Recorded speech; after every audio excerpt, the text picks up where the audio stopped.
name of the game. Keep running, keep striving, maintain the same hunger, that fire, that burning desire. In this long run, I'm reaching higher now. Long run, yeah, a long game. Through the struggle, through the pain, I keep my eyes on the prize, never lose sight. In this marathon of life, I'm running through the night.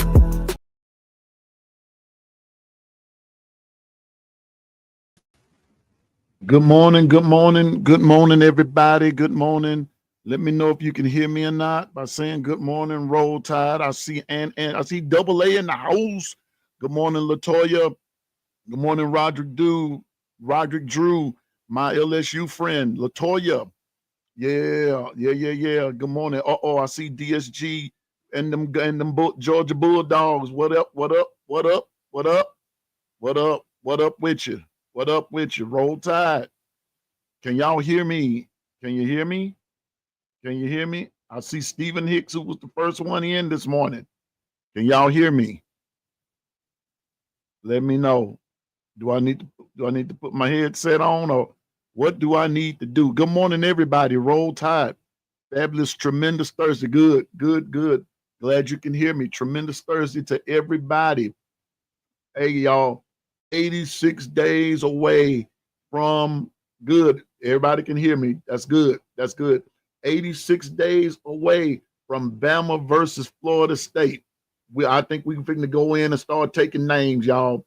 We're going to kick that in. It's time to get with the getting. I feel it. I know we're in the long, dry part of the summer where B Sharp said it last night. We're in the dead part of the season, but I don't quite agree with that. I can always find something to talk about as it relates to my Alabama Crimson Tide. I find little things to talk about, this, that, and the third. I try to bring the best that I can bring of some things that we don't consider all the time. That's the type of guy that I am. I try to make you look at some things, or have you to look at some things in a particular way that causes you to think a little bit. And so therefore we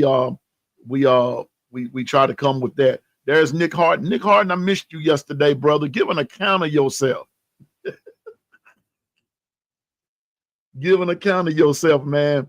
We are so glad to see everybody. Glad to see you. I'm gonna go back through it again. I'm glad to see Nick and Steve and Latoya, Roderick, Double A, DSG. Glad to see all of you. Good morning to everybody. Good morning to Bama Nation everywhere. All 150 something of y'all that have subscribed to the channel. Thank you so much for being part of a family. And listen, I'm anxious to meet everybody at some point or another. So you never know when Piano Man might say, I'm gonna be pulling up in your town. I see the OG, I see the enforcer, Gil Cruz. Y'all, let's keep Gil in our prayers this morning. He's not feeling well, but we're gonna claim the healing victory for our brother Gil. That's our brother. And while we're in that praying mode, I've got to stop. And I don't know who all may hear this or how far this may go, but I want to stop and give and offer condolences on behalf of the Long Run with Piano Man and the 401k crew and all of you. I want to offer condolences to the family of Keelan Russell. As most of us know, or all of us know, Keelan lost his sister. His sister passed away. His twin sister passed away on yesterday. I want to keep that family in prayer. Some people may have never ever lost a sibling. You may have never ever lost a parent or anything of that nature. But let me tell you something. Losing a sibling, losing a close family member, that's not a good feeling at all.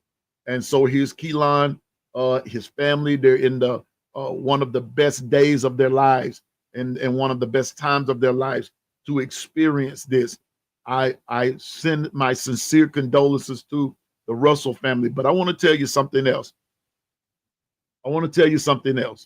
And like I told on KB's channel. I mean, excuse me, on B Sharp's channel on yesterday. Whether you believe in God or not, I do. I do. I believe in his son, Jesus Christ. And I do believe in the Holy Spirit and all that good stuff and everything that goes along with God being God. The God I believe in makes no mistakes. And he never promised any of us just per se long life. Those things are actually left up to him. But whenever this time comes, what we just need to do, and we were on a chat with Gil last night, we just need to be in prayer.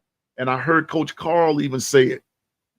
Don't start a day without you talking to the Lord. Don't end your day without you talking to God. Whomever you believe in. I just believe in the God of the Bible. And so that's just my stance. Now, sometimes I get on here and it may not sound like it, but in my heart, that's where I believe. So shout out, condolences to the Russell family in their hour of bereavement. And let's pray for them, because guess what? It's their time today. We don't know when it's our time. Okay. And I'm with you, Stephen, every day. Wait a minute. Here we go. I got to put this on the chat because we talk about everything else sometimes. Let's make this happen. Stephen said, every day I wake up, I thank God. Exactly. Every day. And sometimes for me, Stephen, sometimes all through the day, I'm thankful. So let's pray for the Russell family on the loss of Keelan, on the loss of his twin sister, Kirsten. Let's pray for them. Ephraim, my main man, what the business is with the witness, what's happening, what you want to happen. Yeah, bud, it's good to see you. But we want to just keep the Russell family. And you know what? Not just the Russell family, but anyone else that we know that's in distress or of any type, keep them in prayer. Keep your family close to you. Let them know you love them. Man, listen, life is too short and life is too uncertain to be running around here beefing with folks. Hey, we have fun here on Long Run. You know, we know that LSU and Bama, LSU and Auburn and Georgia and Tennessee and all that kind of stuff, as programs and as fan bases, we don't like each other as far as our teams go. But when it comes down to people being people, I think we should all love one another. Now, I think there's a place that fandom has to stop and humanity has to set in. And so, matter of fact, humanity needs to set in before the fandom does, because we're still human before we're fans. Okay. So, yes, Nick, she was going to Alabama as well. And so for this to happen, like this, man, it's a sad situation. It's a hurtful situation. As a matter of fact, I saw her dad on X or Twitter last night, and the man is hurting as a father. As a father, he's hurting. So let's rally around our family, the Russell family. Let's rally around our Bama family, because when one hurts, we all hurt. We all hurt. And we can't be selfish in this, and we can't be self-centered in all of this and self-serving. What we've got to do is, in this case, we've got to serve the masses and we've got to serve the community. So let's continue to keep Kirsten in prayer. Let's keep Keelan in prayer. You know, Stephen, man, I got you, bro. I got you. Let's keep all of them in prayer and everything. And let's keep our world in prayer. Let's keep our world in prayer. Keep it in prayer. And I believe that, you know, and I hear Martin Houston on his show says even at the beginning and at the end of his show, listen, be the difference you want to see in the world. Be the difference that you want to see in the world. And I guarantee you it would happen. LaToya said, I love my brother 2018, even though it hurts, it really hurts to see your parents hurting. Exactly. To see your parents hurting. So I'm just saying, y'all, let's keep this family and all families under any circumstance, keep them in prayer. If we can do that, can we put in the chat? Let's just say amen. Just say amen. If you believe that, If we can do that, if we're going to do that, just say amen. And, it don't have to be no long, drawn out prayer. We can just ask God just to help them and to strengthen them. And then as we come across people along the way in your world, wherever it is that you're from, do the things like that will strengthen. Be that smile in a dark place. Be the light in a dark place. And watch. And I believe, the Lord, He'll bless you. Okay. Don't hold no ill will against folks. Let it go. It's in the past. Let it go. But we're going to keep the Russell family in prayer and everything. Well, let me see. Let me get to what I'm getting to. My script calls for one thing, but I'm gonna do a little bit something else here, right quick. Let me see. Where's my lift? Oh, here we go. For those of you that don't know, we have some interesting things going on in the world of college sports right about now. I know we're all getting ready for the upcoming season. For those of us that love football, whether it's pro or whether it's college, whether it's high school, and whether it's whether it's pro, whether it's high school, whether it's college, whether it's pee-wee, junior high, it doesn't matter. We're going through some things in our world with the NIL, with the transfer portal, scholarships, this, that, and the third. We're catching it right about now. And the game of football has changed over the years. That since I played, it has changed. And OG Gill talks about it in our chat sometime, how things have changed over the years. Well, we're waiting on some things to happen. Nick, I see your. I want to start this. Hold up. There we go. I want to start this right quick. The governor's here, y'all. Governor JB. Good morning. What the business is, Governor JB 718. He's the governor of the group. Good morning.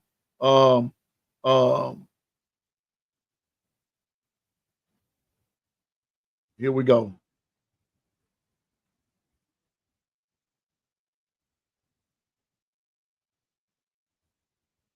Here we go. All right.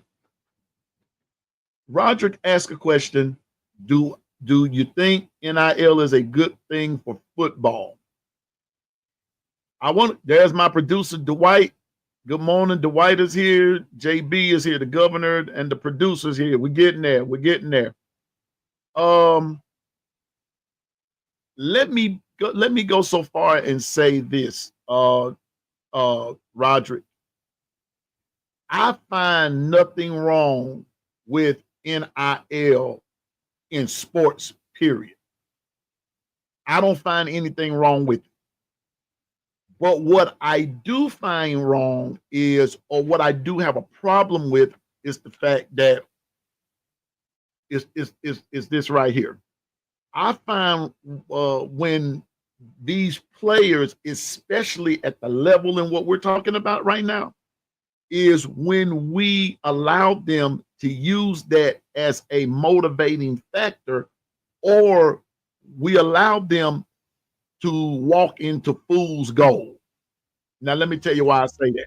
I'm going to use that term right there, where it's a bad thing. Coach, and I know some people have problems with this man, but if you go back on YouTube and pull up when Coach Prime addressed his team at Jackson State about NIL, he told the truth about NIL. He told his players at Jackson State, I'm going to give you a spoiler alert. He told the team at Jackson State, stay there. Do not follow me to Colorado. Because, and I quote, he said, NIL is not for everybody. Everybody, it does not get the NIL. It is not, I've been saying it from the word go. It is not a level playing field. But Latoya answers the question though, Roderick. NIL is great. It's the pay for play that's the problem. You know what, Governor, I need to talk to you about something later on today, sir, about something that I really want to do, but I want you and the crew's advice on it. But you all need to hear Governor JB's take on NIL, pay for play, him and Gill, OG Gill. You know, you need to hear their take about it as it relates to this. The NIL is fine. Now let me tell you why. Because everybody don't get it. Everybody doesn't get it. That's the part, Roderick, that people are missing. Every player does not get NIL. They don't get it. Certain players get it.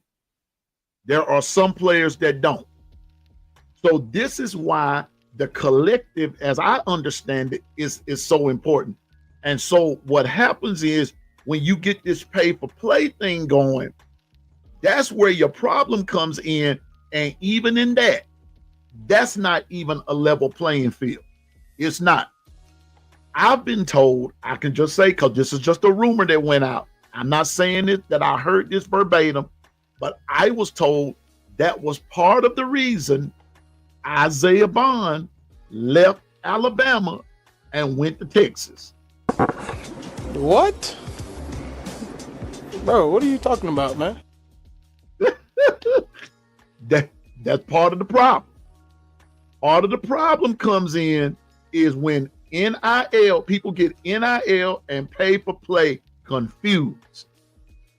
NIL is good if you can get it. Who wouldn't want their name? Who wouldn't want their image? Who wouldn't want their likeness? Who wouldn't want their voice used? Let somebody come to me and say, Piano Man, we would love to use your voice on a commercial. You got my attention. The next question is, I'm in the words of the late, great, my hero, Fred G. Sanford, how much money we talking about? How much money we talking about? What we talking about? What's the facts and the figures for just using my voice? That's part of NIL.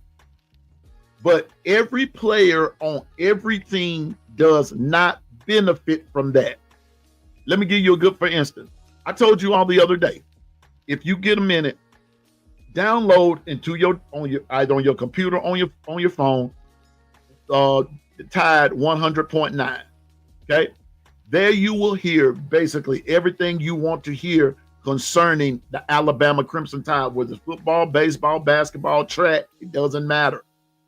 You will hear it, and there are shows, different podcasts that come on, and these things are very, very interesting.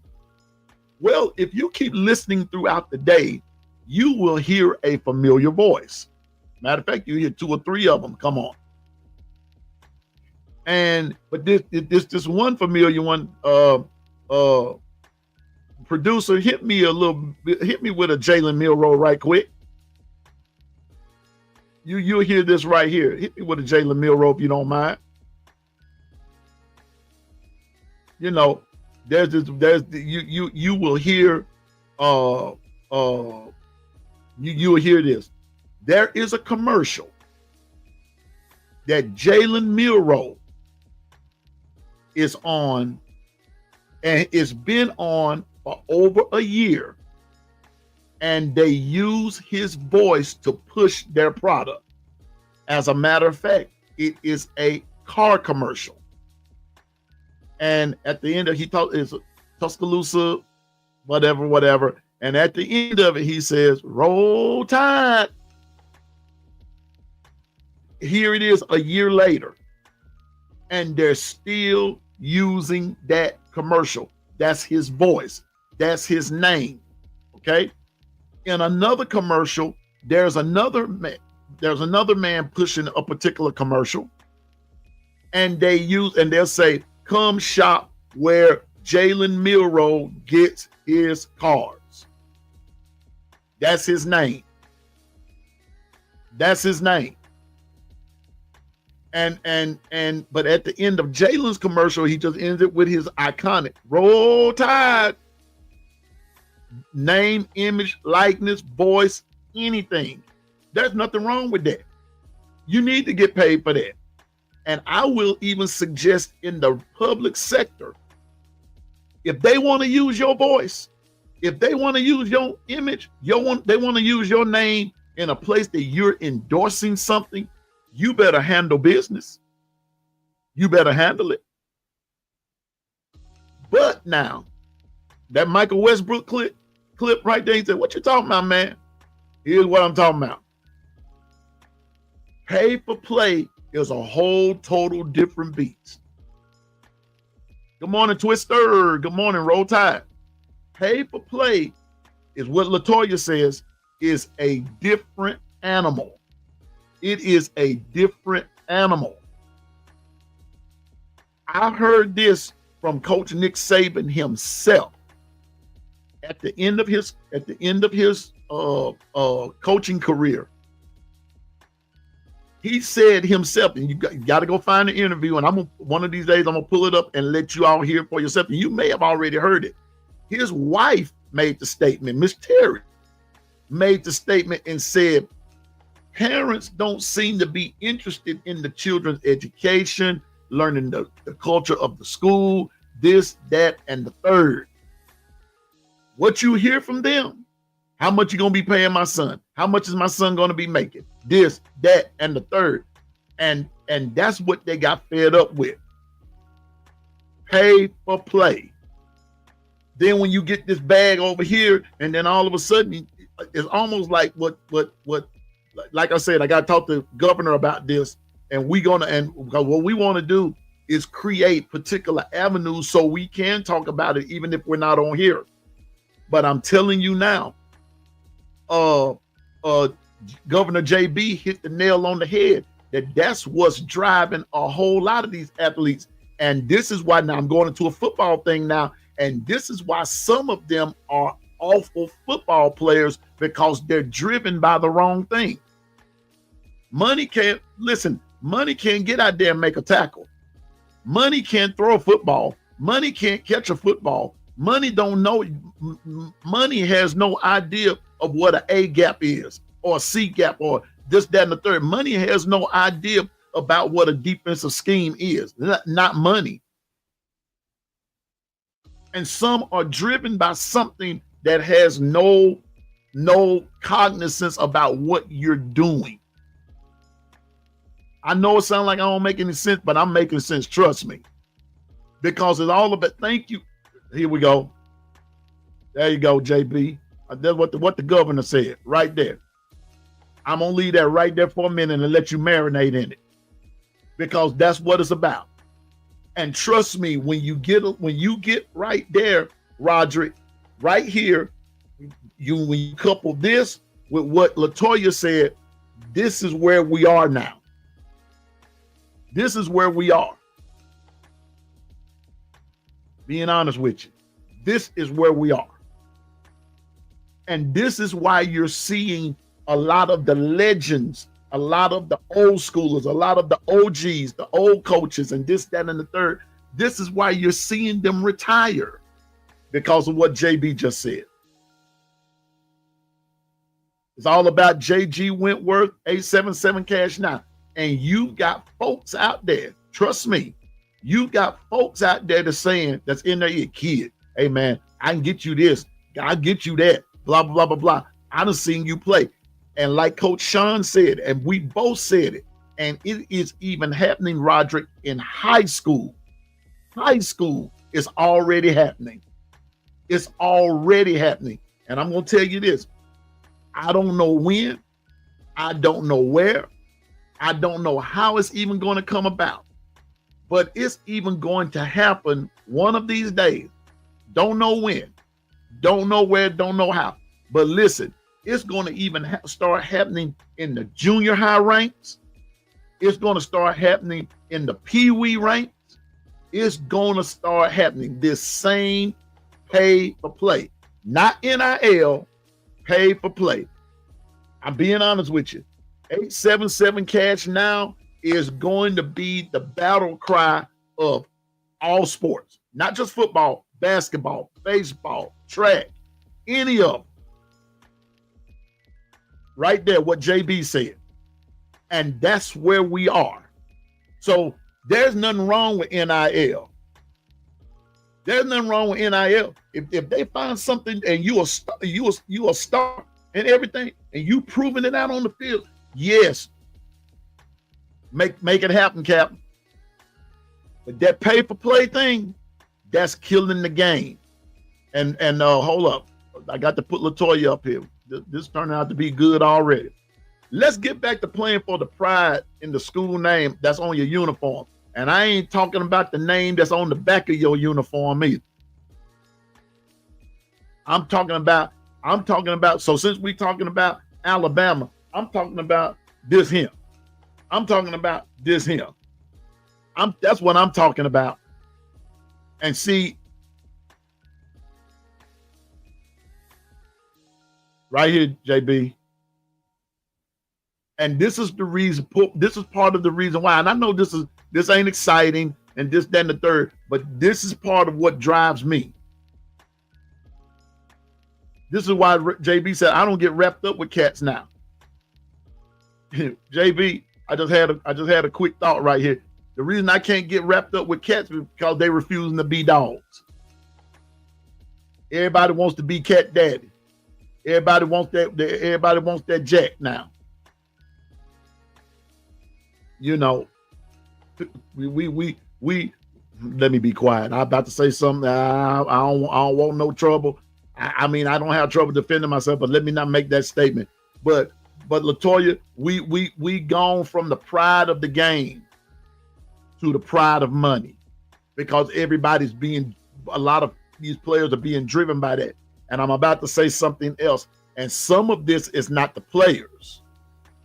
Some of this is not the players. Some of this is coming from home.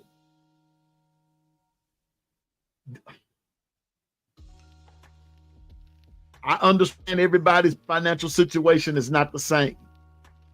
I understand that. But whatever happened to hard work? Whatever happened to proving yourself? Whatever happened to you want the money, then let's see if you're worth it. Are you worth it?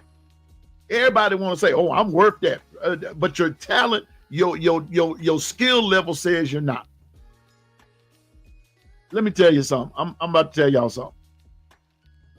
Then I'm gonna get back on script. But that's a great question. That's a great question. But I'm gonna stick with it for just a minute. Okay. I hope y'all don't mind, because Roderick asked the question, and we're gonna take it however far we need to take it. Okay. Here we go. Bruh, I'm a church musician. Okay. And I don't ask for, let me just go on and let me speak for me. Okay. I can speak for me. I'm not trying to speak for no other minister of music out there, but I'm going to speak for me. I have never, ever, in all my years of playing, I have never, ever asked a ministry for a set price of whatever. I've never done that. Never. Because I promised God that I wouldn't do it. I learned how to play. I took lessons, paid for those lessons, and this, that, and the third. But, God blessed me to be versatile in my playing. All right. I've never, ever asked for or demanded a certain price. Okay, I'm going to take this and relate it to where we are now in sports. Because this is one of the good things that's even happening with in some churches as far as music goes. All right, so here we go. I've seen some cats come through, JB and LaToya, Nick, Roderick, all of y'all. Now check this out. Their skill level, their skill set was way undermined. Way undermined. They wasn't even in the same category with me playing. Now, I'm not the best musician in the world, and I'm not the worst one either. Okay? And some of them can't read music. Some of them can't teach parts when it comes to song and everything. So those little things that makes you a musician, like JB would say, those little things that make you an athlete, makes you a good football player, good baseball player. Some of those little things that turn out to make a big impact are not there. They will come in demanding. Now watch this now. Can't play Twinkle Twinkle Little Star in the key of A minor. Can't even play it and demand at least $400 a week. I'm just pulling out a ballpark figure out the air. They're demanding that. Can't play on it in all the key. Can't teach whatever. Can't play a hymn in the church. Yeah, A minor. Can't play this, that, and the third, but demanding top pay with a limited skill set. Let's flip the script and let's talk about some of these players. They're demanding top pay. They're demanding this, they're demanding that, they're demanding the other, so forth and so on. And their skill set is horrible. But yet in their own little pea brain, they're wanting to be paid with the best of them. And that's where we are in football now. A lot of these guys can't, okay, let me go with the defense. A lot of these guys can't tackle a parked car. They can't stop a parked car. Exactly, Roderick. They want $1 million, but play worth $5. Where you do that at? And get mad. I'm gonna go and tell y'all. Now let me just keep it a buck right here. Since people want to talk about, keeping it a buck. Well, let's keep it a buck. What did Mr. Bond actually do besides Gravedigger that he needed millions of dollars? What did some of these guys actually do? I'm not just highlighting him. I'm talking about all of them. What did you actually do to deserve that? I answer it, nothing. One play here, one play there, and all that kind of stuff. And that's what Nick Saban was talking about in his coaching career, is that we've opened up the floodgates to some stuff that now is all out of control. Pay for play. Coach Saban said, I don't have a problem with a player making money. What I have a problem with are that there are no regulations on the rules.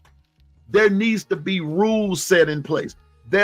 We are in a society where we don't want rules. See, let me address LaToya. I'll take all 3-star recruits if they told me all my life I wanted to play at Bama because it means something to them. That part. Now, people don't understand. If you take a 3-star, shucks, I'll even take JB a 2-star. Give me a 2-star or a 3-star that I can develop and wants to be there because of what LaToya said, because it means something to me to wear that script A, and I want to be here for 4 years. I don't just want my degree. I want to be able to say that I played for the University of Alabama for 4 years and I stayed there and everything. When you have that mentality and you begin to develop and your skill set begins to grow and grow and grow, then it comes back to what Roderick said. You can ask your price because you've proven yourself. You've proven yourself. But your main motivation really was not the money. Your main motivation was, I want to represent that script A. Now, somebody tell me I'm wrong. That's what's missing. Playing for what means a lot to you. Let me tell you something. Ooh, it almost made me want to cry. Because when I was in high school, nothing meant more to me than playing and representing FCAHS Aggies. That maroon and gray. I'm being honest with you. Nothing meant more to me than representing my school. Nothing meant more to me. And you know what's the crazy part? We did it for the love of the game. We did it for the love of our school. Now these cats, let me tell you something else. Back in that time, we didn't have our names on the back of the jersey. We didn't. We had a helmet that had a big A, a maroon A. We had that, and then later on, we had these maroon helmets, and they just had FCAHS on both sides. And we wore those things with pride. Because now we had Little Brooklyn, then we went to Big Brooklyn.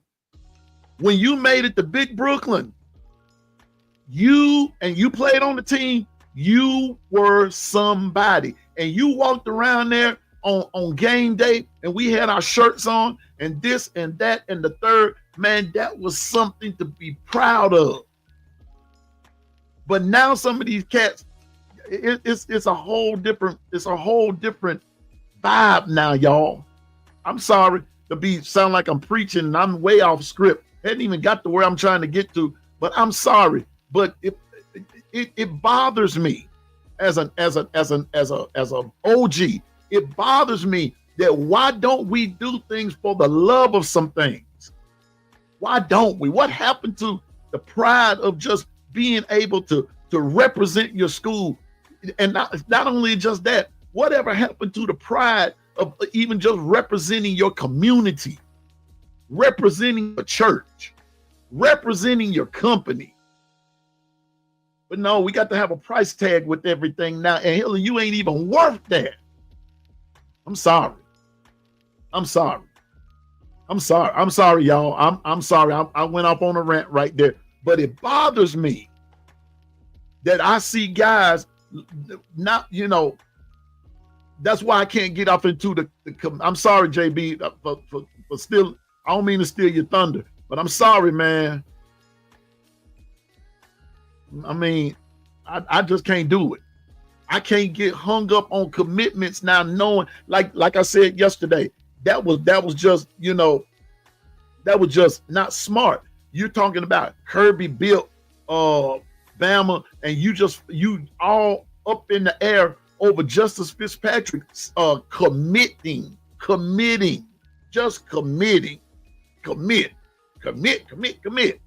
They're committed, but ain't nobody signed on the dotted line. And in 3-4 months, they gonna flip.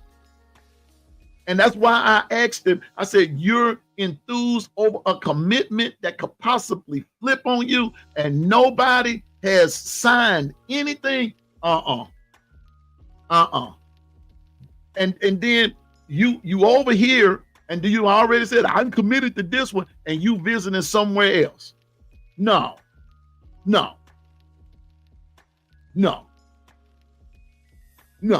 That's why I said it's almost like, if I'm going to say that I'm committed to a girl, what am I doing asking another girl out for just lunch and a drink? No loyalty. Thank you. Loyalty. I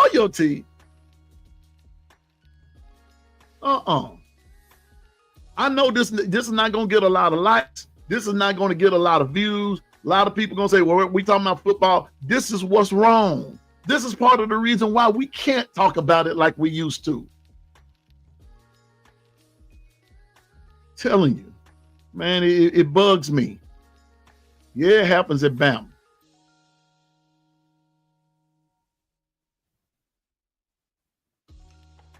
Hold up for a minute. Here we go.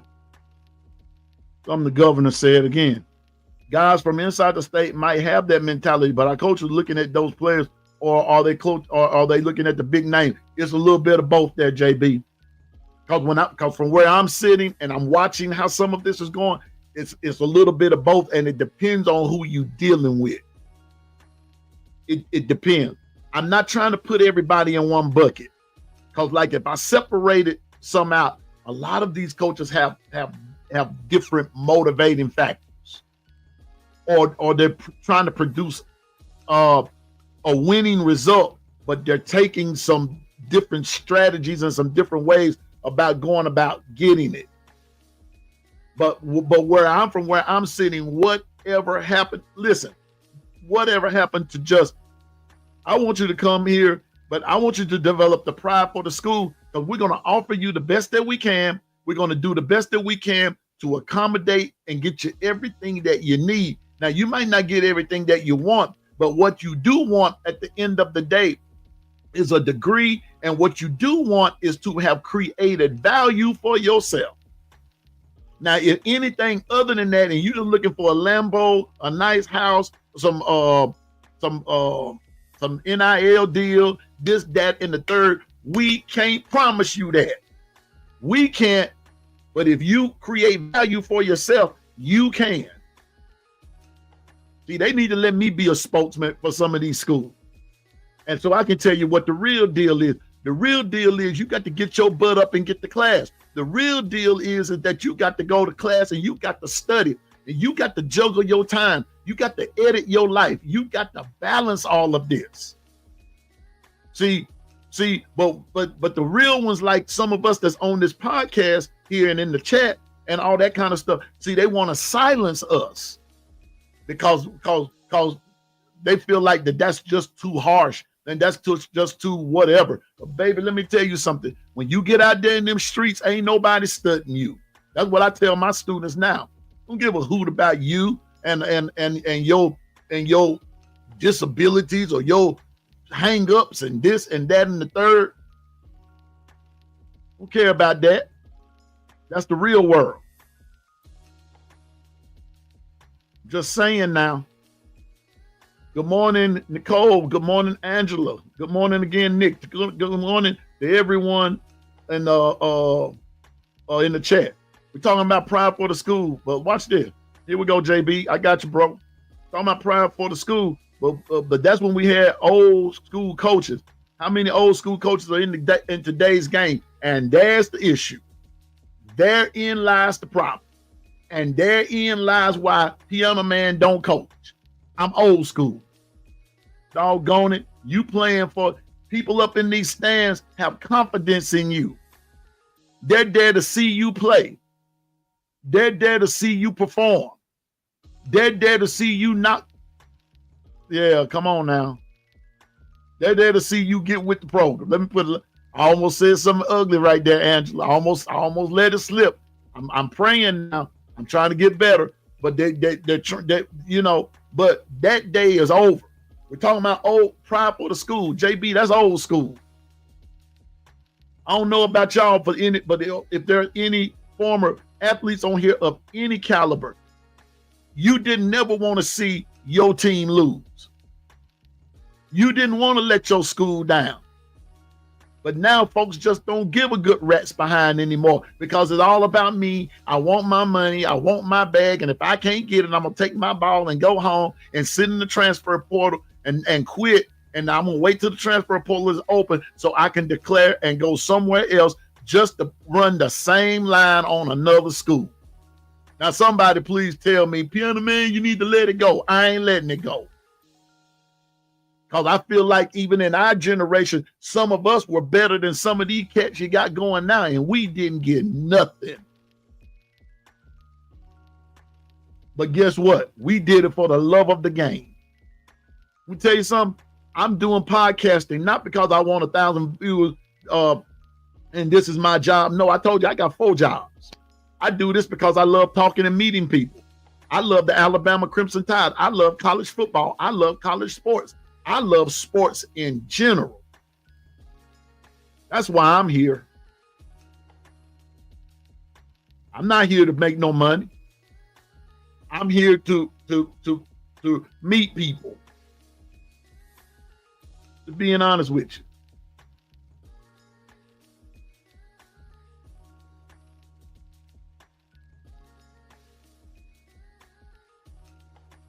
And I'm with you, JB, because that's what happened. That's old school coaching. If you not perform, listen, I had a coach one time. If you messed up on 2 plays in a row, you were gone. You were gone. You were gone. After 2 plays, you were gone. You were gone. But now you got to appease parents and this and that and the third, and you worry more about being popular than being powerful.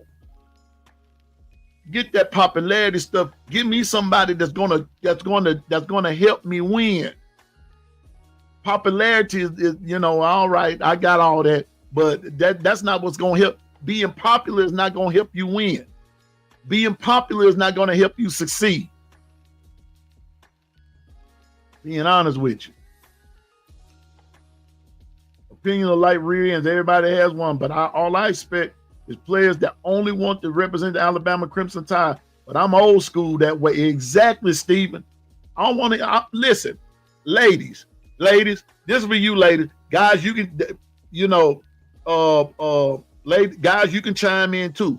How many of y'all want to be in a relationship with somebody and at the drop of a hat, they gonna get mad with you and break up with you and try to get with somebody else? How many of y'all want that in a relationship? No, you don't. I know you don't. I know I wouldn't. If you say that that's what you want in a relationship, you want a player and everything. Okay, you keep that to yourself. But I don't know of any sane person who wants somebody who's thinking about somebody else. Now, for those old schoolers, now I'm finna show you something. Then I'm gonna get back on my script. Thank you, Roger, for the question. But I'm gonna get back on my script here in a minute. Let's go. I need some music gurus up in here. I need some music guru. I need a music guru. Have anybody ever paid attention to the song? It's an old jam by Confunction called Love's Train. Okay, have anybody ever paid attention to that song? Man, we used to back in the day, man, we used to just be jamming to that song. It wasn't until just a little while ago that I really sat down and listened to Love's Train by Confunction. How in the world you gonna be out on a date or you kicking it with somebody, but your mind is on somebody else?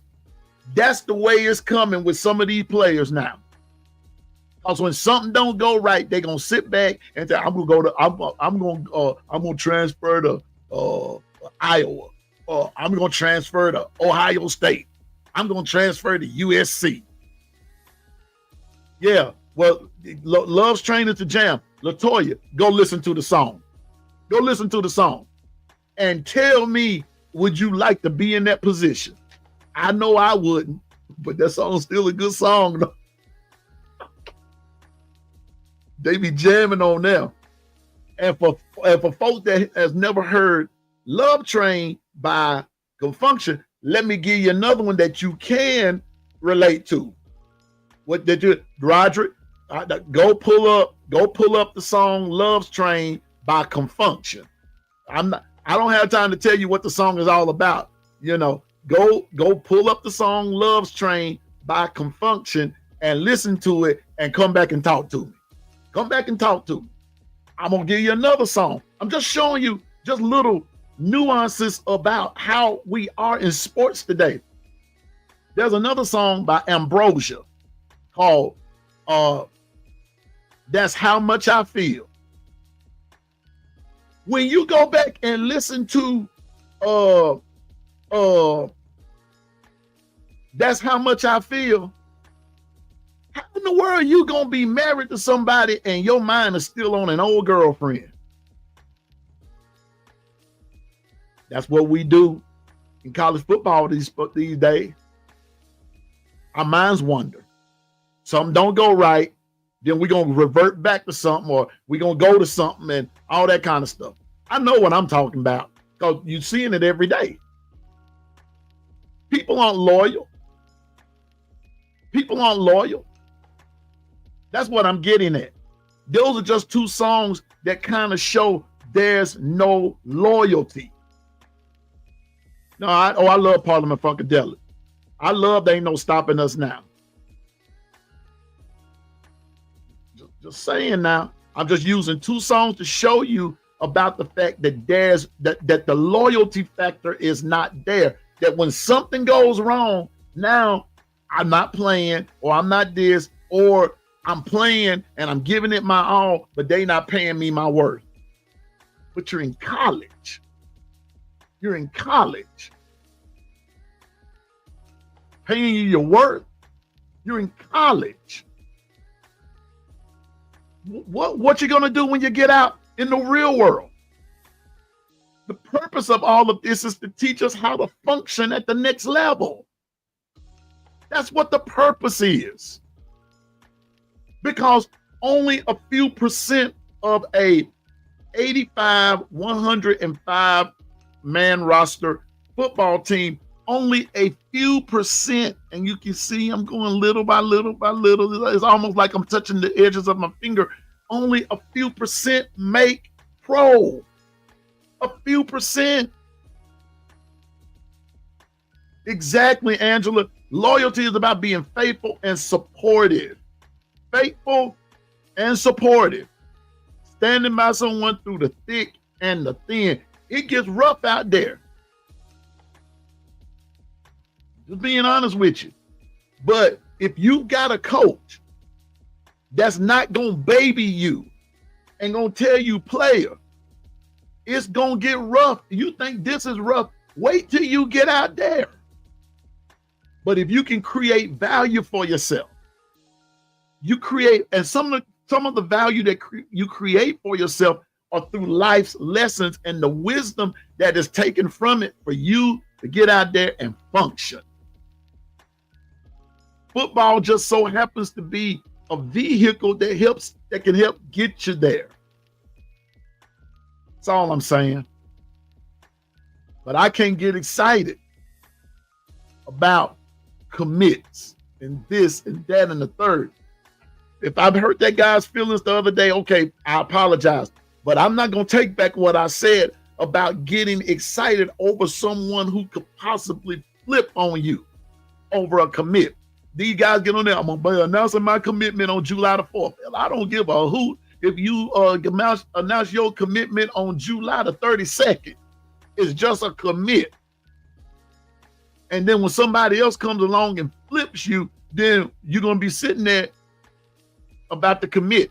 And my problem is, the problem that I have with this is you're starting a pattern in life that somebody can come along with a better deal after you committed to this deal. And somebody comes along with a better deal and then you uncommit. I don't do that. Somebody asks me about something, I say, well, let's weigh out. I'm gonna weigh my options. I don't commit yay or nay.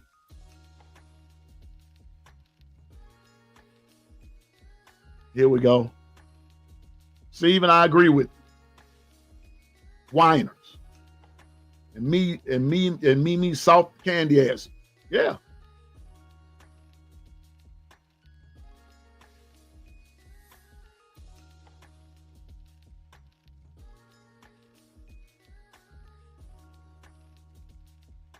Well, JB, find us a freshman that, but you know what, JB?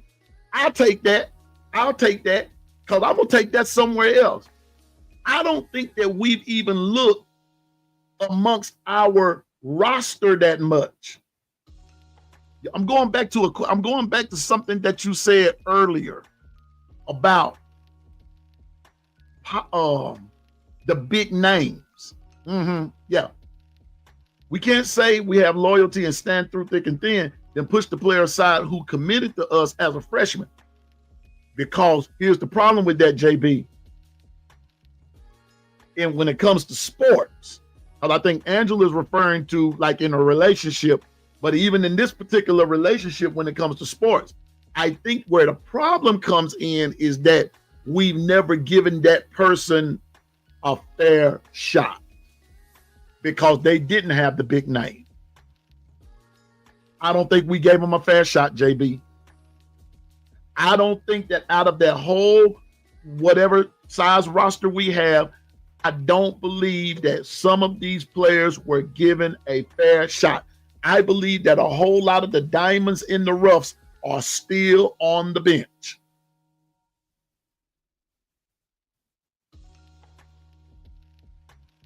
You know, I'll give them a rebuttal to respond. I don't mind about that part, but I'm also going to give them some truth to reality.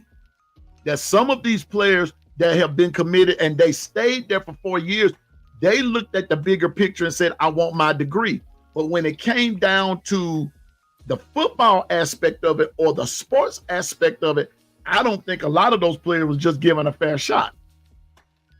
Now, we'll say they couldn't play. Well, if they couldn't play, why are they on the team? Don't say just to make up the roster. No. I believe that they pushed the player aside who committed as a freshman, who signed on the line. I think a lot of that, JB, governor, I didn't mean to call you, I like calling you governor. That sounds better.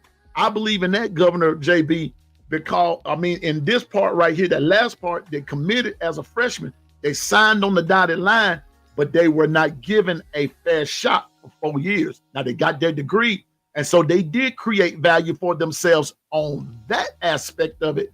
But I don't think that they were actually given a fair shot, develop this, that, and the third to become a bona fide player. Now, some of that is on the coach. I'm being honest. So that's my theory. So when I say that of the loyalty and of sticking through a program thick and thin, from that aspect of the relationship, I'm talking about the player. But that last part there, we pushed them aside. Now that's on coaching. And that even goes even in a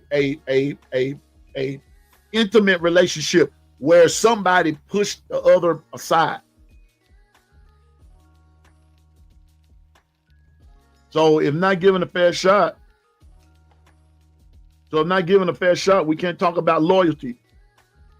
We can't. Yes, you can. This is the hard one here, JB. You said it. When was the last time a coach was loyal to a committed player? See, loyalty is a two-way street. Sometimes we look at loyalty just from a player's perspective, but sometimes we don't view it from the coach's perspective. And some of these coaches are not loyal to the guys that sit on the bench. They're not loyal. They don't even give them a chance. Let me see. Let me find. Hold on. All right. It goes both ways. Okay, I'm gonna give you a good for instance. All right, here's my Bible. Here's my little Crimson Tide Bible right here. So I'm going back to A-Day. All right. I'm seeing. Okay, I just pulled out I just pulled up on a page. All right. So you got Cam Dewberry. We've heard of him. We talked about Blake Dowd because he's a kicker. But then beside him is, well, watch this, JB. Wade Estes. Who is that? See, my point exactly. He's a part of the team. Watch this, Steve. Offensive lineman, 6'3", 315, sophomore. O-line. 6'3", 315, sophomore. His name is Wade Estes from Madison, Mississippi. Newsflash. Piano Man has never heard of him. But he's good enough, and let me tell you something. He's a big old dude now. And when you go play at Madison, now I don't know if he was from Madison Ridgeland Academy or if he was from Madison High School, Madison Ridgeland High. I don't know. I'm not sure. It doesn't say. But if Alabama sneaked in there and got this dude at Madison, and Madison does win state championships here in Mississippi, if Alabama sneaked in here and got this guy, then the point that I'm making is, why haven't we heard of him? And like Roderick said, he's a big old boy. He's a big dude, 6'3", 315, and he's a sophomore.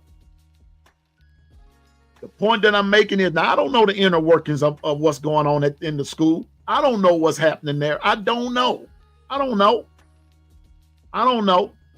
But the point about the popularity and things like that, here's a guy we don't know. We know about Cam Dewberry. We know about Wilkin Formby. Watch this. We know about Bubba Hampton, Jalen Hale. But who is Baker Hickman?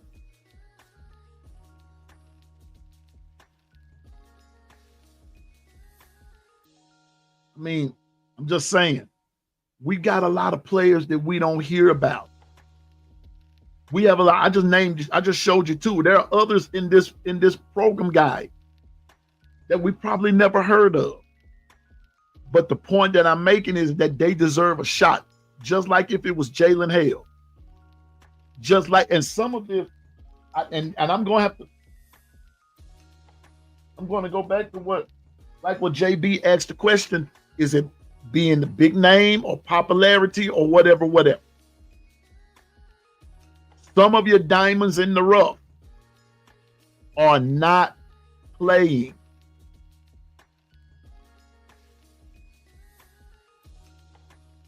Drake Kirkpatrick will, he'll get it. He's going to get playing time. So if not given a fair shot, we can't talk about loyalty. We can talk about it from a player standpoint, but that's on coaching.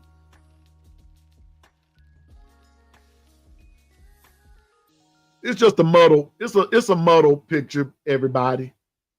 But all I'm saying is that NIL is not bad, but it's the pay for play that's bothering everybody. And even in the pay for play, that's still not even an even playing field. So we got some exciting things coming up. We've got some interesting things coming up concerning this college football. Got a court case that's still out about how all of this pay for play and all that kind of stuff is going to go. Then you're going to have another conversation. Then I'm gonna do two more, and then I'm gonna get on. Okay, Governor saying some stuff today. NIL wasn't around for Mac Jones. If it was, you don't think he would have looked into it? Just saying. NIL wasn't around for Mac Jones. If it was, you don't think he would have looked into it? Mac, you know what? Mac was just different, man. Mac was just different. But I don't know what they did with Mac. All I know is when Mac got on that field, Mac produced. He produced. When Smitty got on that field, he produced. When Waddle got on that field, he produced. Them guys produce. B-Rob, all them cats, they produce.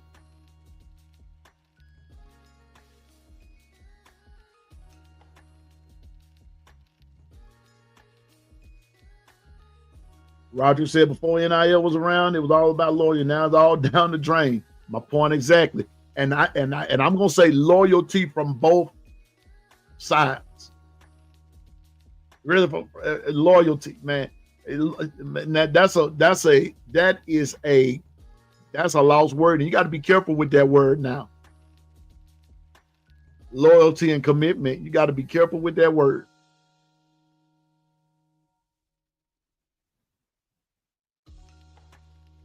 This is what JB said before the NIL. It was about making it to the NFL. And Bama was and still is the pipeline. It's just more BS added to everything, and that's it right there. A lot of BS now. It's a lot of it. But I just wish that when you sift through all of this, all I want to know is, can I count on you for 4 years? But wait a minute, JB. It's one thing for you. It's one thing for me, or for you as a player, to say you'll stay with me for 4 years, but now me as the coach, then I'm through the night filling out an application to go to Yale. I'm just using that as an example. And then y'all don't know. And then the next thing you know, I'm calling the meeting and says, well, I'm today's my last day. I'm taking another job somewhere else, and I want you all to stick with the program and this, that, and the third, and blah, blah, blah, blah, blah, and everything. But I just asking you to be loyal for 4 years, but I'm about to leave. I'm about to dip. Deuces. I'm just saying, it's just it's dirty either way it goes. There's not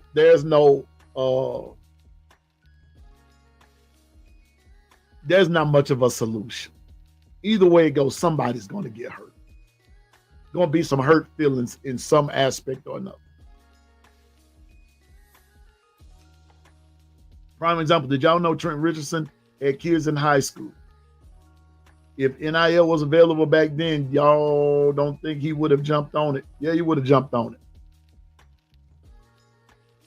He would have jumped on it. Of course. I mean, yeah, he would have jumped on it. NIL, yeah. But now, what about the pay for play?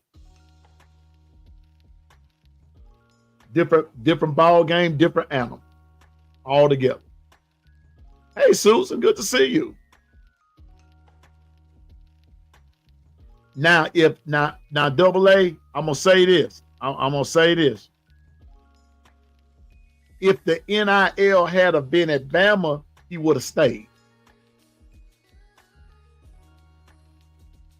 If the pay for play had have come up somewhere else, now that was gonna be a different story. He still would, if the NIL would have been at Bama, yes, he would have jumped on it. Sure, he would have. Yeah. But if the pay for play had have been somewhere else, now you're opening up a different can. Because that NIL at Bama, for him, back in that day, Trent Richardson, Trent would have been the mayor of Tuscaloosa. I'm just saying. Trent would have been the mayor of Tuscaloosa. I'm just saying. I'm just saying. But now, pay for play, I don't know.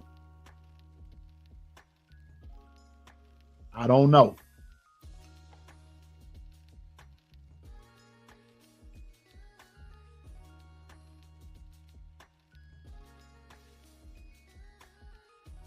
As players had the same financial need, they got a free education, free meals, free housing. They did what they had to do. Made the NFL bag. They sucked it up. They got good. Okay, I can see that. I can see that.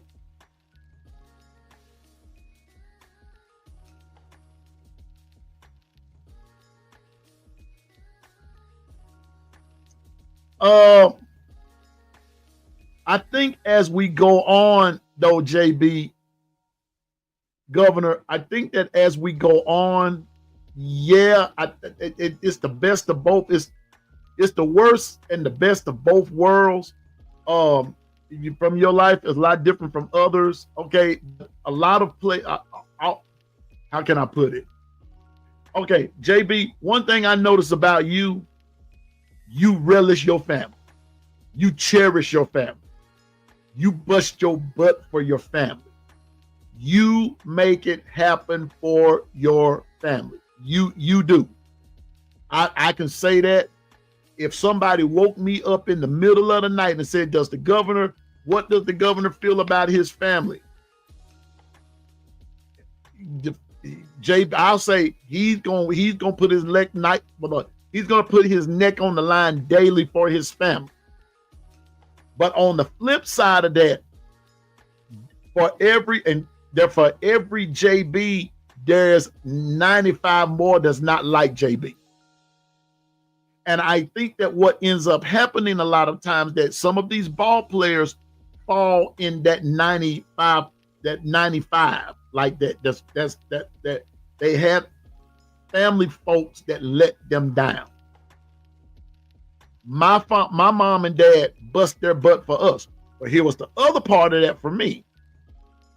When I got to be of a certain age, my parents taught me responsibility and accountability.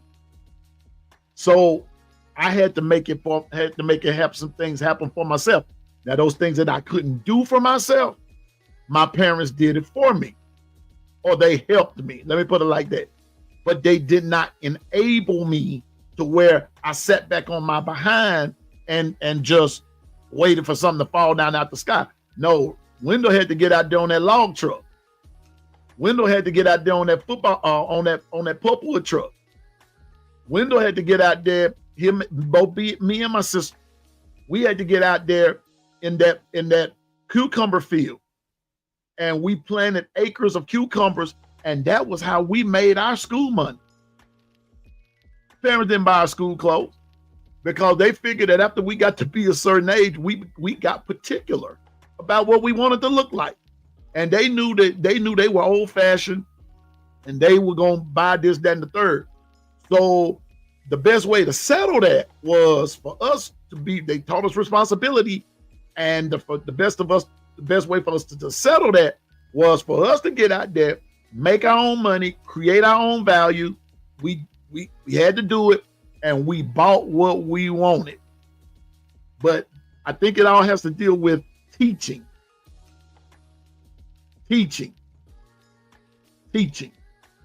So you teaching your children, but there are a lot of them, JB, that's not. And I think that what happens is when they come in and they're good athletes, there's still a particular mindset that's haunting them. And unless that's taught out of them, you can still end up getting that. So I see which way Stephen is coming from, but I see which way both of y'all are coming from. I'm just trying to bridge that gap from where I'm coming from, because bruh, didn't nobody give me nothing. I'm just saying what I'm saying. Nobody gave me anything. Nobody. To look at us, people, I bring my friends home sometimes and they say, man, y'all rich. No, we're not. Now, at that point in life, I thought we were, There's B Sharp, what the business is.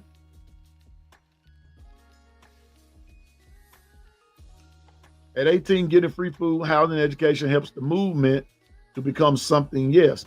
But those things doesn't feed a 2 or 3 year old. A lot of personal things, those cats back then were different. Okay, I get that. At 18, free. Okay, yeah. And what happens is, like I said a few minutes ago, JB, man, it's just an ongoing thing where there's really no solid answer, because we can't govern the lives of people. We can barely just govern ourselves. So crap happens. Steven, you 72. Quit playing. I never thought I deserved anything. I earned everything I had. And that's the way it was with me. That's the way it was with me, Steven. That's the way it was with me, sir. That's the way it was with me. Nobody gave me nothing. So by the time I turned 18, it was either I had a work ethic. I got friends right now. JB, no, JB, I ain't going there with you right now. I ain't doing it. So you ain't gonna act right. You're not gonna let Piano Man be great today. So I'm not gonna bring this up. I'm not gonna bring it up. So let me just keep it moving. On to the next thing right quick.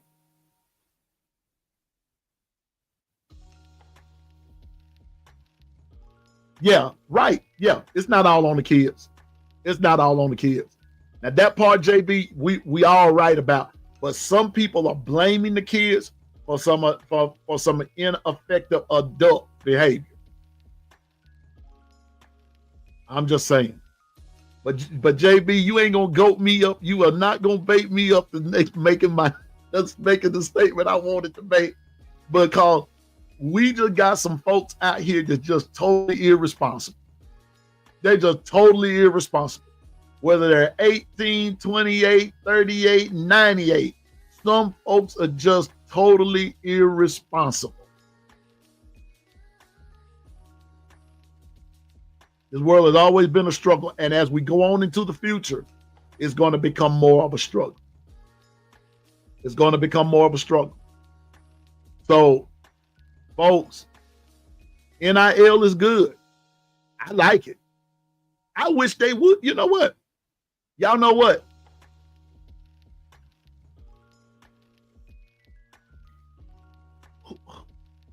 Y'all know what? I'm going to show you another example of how NIL actually works. Have anybody considered, when you hear people read like these audio Bibles and things like that? Excuse me, I got the hiccups. You people reading these audio Bibles now and everything, name, image, likeness, voice, everything.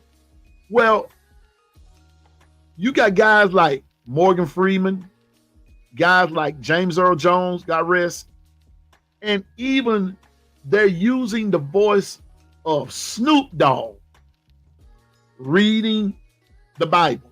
You know, where it's an audio Bible. Man, let somebody come and say, we want to use your voice. Would you just come read the Bible? We want to use your voice to, reading the scripture. Yeah, you can use my voice. And somebody will say, you're gonna you're gonna read the Bible, but you're gonna charge them. Yeah, you're using my voice. That's what NIL is. You're using something of me. But like I said, but it's the pay for play. And I end with this. I'm ending this part with this because I got to get on to what I'm getting to. But Roderick, you started this now. But it's all good, man. But like JB said, I love a discussion like this. No hate, no argument. We ain't arguing. Ain't nobody no fair weather American or fair weather person. We're just saying what we're saying, because this is some of the lenses that we see it through. No right, no wrong, no this, no that, or the other. We just want to see the world better. But it goes back to like what I said. Hey, be the change that you want to see in the world. You be the change. Let me tell you how that works. Start at your house. Leave my house alone. Start at your house. Be the example in the world. You start. Start somewhere. You start. People got mad with Coach Prime because of some things that he did. But people didn't talk about some of the things that he was doing behind the scenes with his own money to make things better for those players at Jackson State. That's why I can ride with him, because he put his money where his mouth was. And countless others do it every day. But at some point or another, we have to take accountability. Me and one of my sons were talking about that this morning. We talk about people that don't want to take accountability and don't want to take responsibility. I think I got to go back to something that my producer said. Right here. I don't know. Some kids feel privileged because us as a parent trying to make their life better than what we had. Exactly. And that's just a fancy way of saying, and they don't appreciate it. They don't appreciate it. They think they take it for granted because they thinking that it's supposed to happen. But before my mom and dad allowed me to feel privileged about anything, producer, they put my butt to work. And let me tell you what I did. I learned to appreciate work. I learned to appreciate hard work. I know I ain't gonna get no many likes on that. I learned to appreciate work.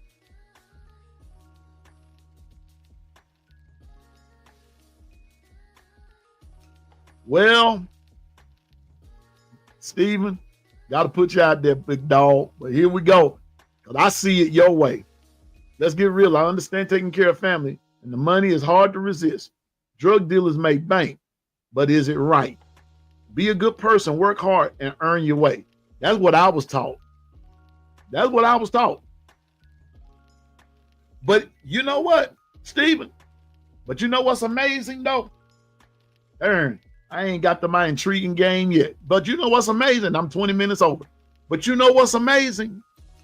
What's amazing is that how some of these kids, now let's bring it on home.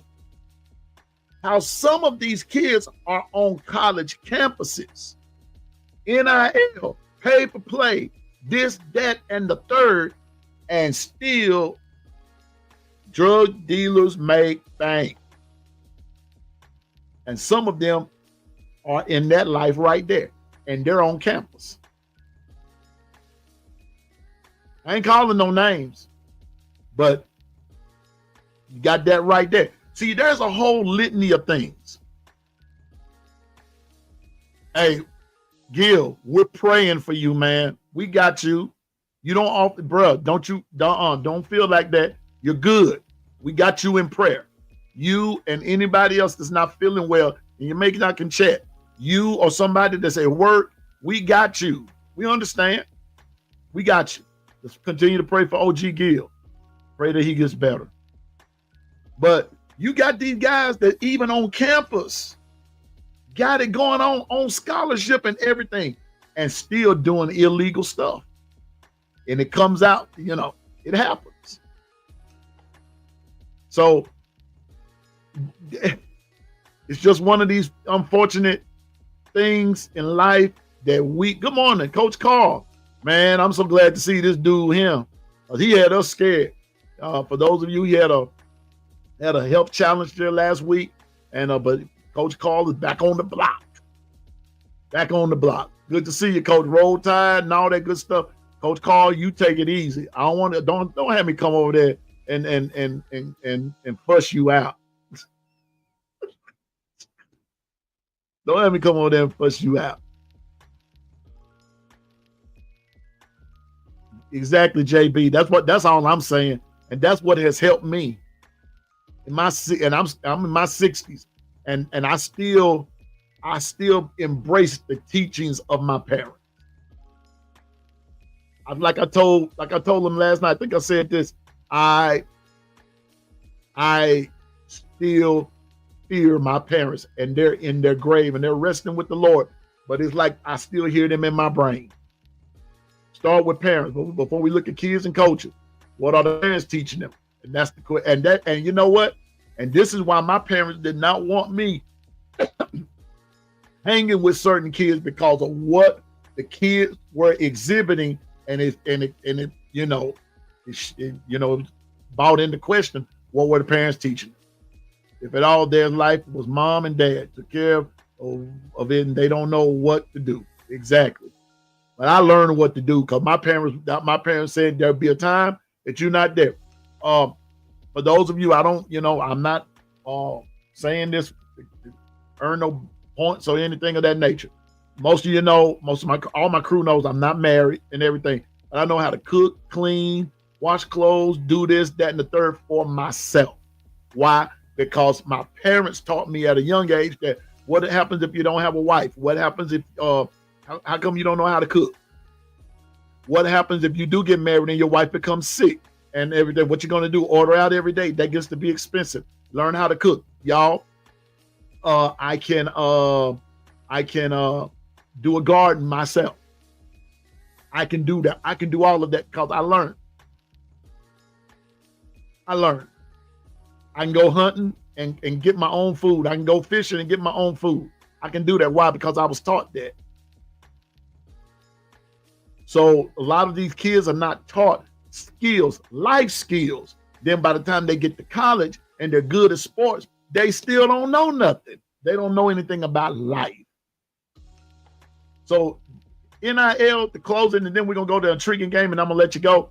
Listen, nothing wrong, Roderick, with NIL. But it's the pay for play and all of that stuff that goes with it. That's when you open Pandora's box. That's just Wendell's opinion. That's just Piano Man's opinion. And for those of us that do things for the pride and the love of something, God bless you, because you, me, us, we are a dying breed. We're a dying breed. When I get to the point where I can't really function, where I can't really function at church, playing for church, playing for a group and everything, y'all don't even know. I haven't told you, but I'm getting ready to finish up. Well, I got to really get started, but putting together a jazz single. A lot of y'all think that I just play for church. I play jazz too.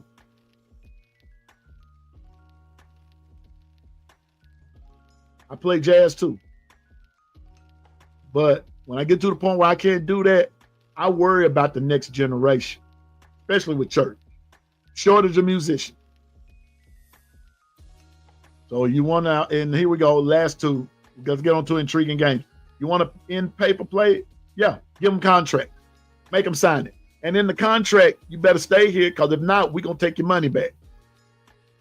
That'll shut down a whole lot of foolishness. At the point you don't honor the contract, then snatch that money. Snatch a percentage of that money. Well, what about my family? What about them? This contract is about you. This contract ain't about your family. That's how you start holding folks accountable and make them responsible. Put their butt on the line. Put their neck on the line. Last one. Now I'm done with this subject. I say pay, win, and only when you show you earn it. I'm going to say this. I say, okay, they want to get paid, yeah. But I'm going to say, let's have some league minimums. And as you get better, let's up your contract. That's how I see it. I ain't finna give you just $50 million and you play worth $25,000. Hold their feet through the fight. Make them honor their commitment. You want me to honor mine? Then you're going to honor yours, but we're going to sign this contract. I have a buddy in Atlanta, Georgia. His name is Skip Guy. Skip is a big-time Alabama fan. But Skip taught me something way back. Skip is a pastor. He's a musician. He's an insurance rep. Skip is a jack of all trades. I forgot what his degree is in. I think his degree is either in business or it's in music. It's one or two. Well, anyway, back in the day, Skip was getting jerked around by churches that wanted him to play for them back in the Gap. And so one day, Skip got back home one day, and this was before the days of computer and this, that, and the third. Skip got on his typewriter. And Skip drew up contracts and made copies of them. And whenever a church wanted Skip, okay, we're going to talk. I'm going to hear your side. Blah, blah, blah, blah, blah. Church will say what they wanted to say. And then Skip said, okay, well, if you want this, then here's me. And Skip had a contract. And this was back in the 80s. Skip had a contract. And many a church turned Skip away because they didn't want to honor the contract, but yet they wanted Skip to honor his word. They wanted Skip to honor what they wanted, but they did not want to honor Skip. Contracts. Contracts. I think that's what's going to settle this. That will settle this for all sports, not just football, but all sports in college athletics. Contracts. And when you get the contract signed, once your name goes on that line, you better read all the fine print. You better read through it and all that kind of stuff. Contracts. Make them do it. And I'll guarantee you, this will shut all that down. Okay, y'all, let me get to at least one game, an intriguing game of week 1 and week 2. I've given you mine. That's just a safe way of going into that. I've enjoyed our conversation and everything, and I know we got to go. But Carla, good to see you. Good to see you and everything. That's our administrative assistant. He helps keeps us straight. All of us at the 401k crew. But here we go.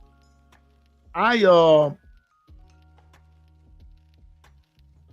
given you all my intriguing game for week 1. Now, I know we're all waiting in the 86 days. Bama and FSU plays. That is Bama's intriguing game right there for all of us as Bama fans. We're going to see what year 2 of the Kalen DeBoer era brings. I think we're going to be okay. We'll come back and talk about things later on. But my intriguing game is going to be in week 1. First of all, Auburn and Baylor. That's my intriguing game. Now, my favorite game will be Bama FSU because it's Bama. And Nick is going to the game, and God bless you, Nick, sitting on that 50-yard line, brother. Got you, big dog. But Auburn, Baylor will be my intriguing game. It's going to be on that Friday night, and I'm going to watch it. Why? You got 2 teams that need to win, especially Auburn. Now, Gil said, I think JB, mostly everybody said that Auburn should win the game. They should. But I'm going to say this. I'm not going to just be quick to write Auburn in there. They're playing at Baylor. Now, I know first games a lot of times don't mean too much, especially when you're not playing in conference and everything. You're playing out of conference, but it's still a game, and you need to win it in order to gain your confidence, in order to build on something positive, as opposed to trying to build on something negative. So, my intriguing game for week 1, besides Bama and FSU, I've got a couple of them. One is Auburn and Baylor. Another one I'm going to tell you is Texas and Ohio State. Texas and Ohio State. What's left to say? Both those teams are good. Both those teams are representatives. One the SEC, the other one the Big Ten. JB said he has Texas in that game. Now here's the line. The line is Ohio State. The line is Ohio State.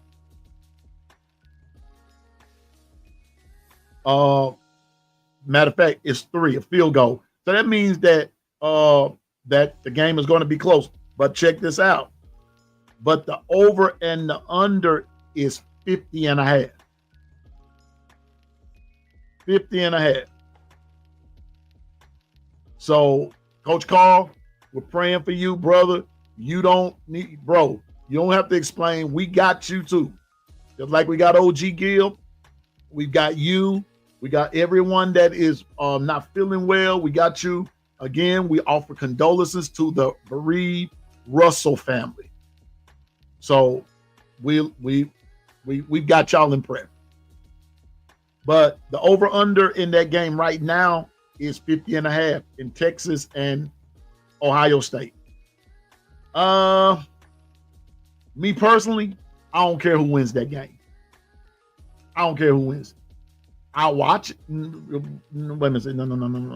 Let's see, what time do they play? I don't have the time on that. But if it's coming on at the same time Bama and FSU playing, I'm not watching. I'm not watching that. I don't care who wins. But it is an intriguing game that two heavyweights are going at it they're playing at 11. I'll watch them. Bama and FSU plays at 2:30 Central Time. So I'll be there watching them. But I'll watch it. Yeah, it's an early game. So, but Texas and Ohio State is a key game. And I'm going to tell you another game that's not getting a lot of publicity, but watch it. Utah and UCLA. Watch that game too. Watch that game. And of course, Bama and FSU. Let me see something else. Where's my? This week 1. That's week 2. It's another game that I want y'all to consider. Is Notre Dame and Miami. Notre Dame and Miami. I had another paper here, but I've misplaced it. But Notre Dame and Miami in week 1.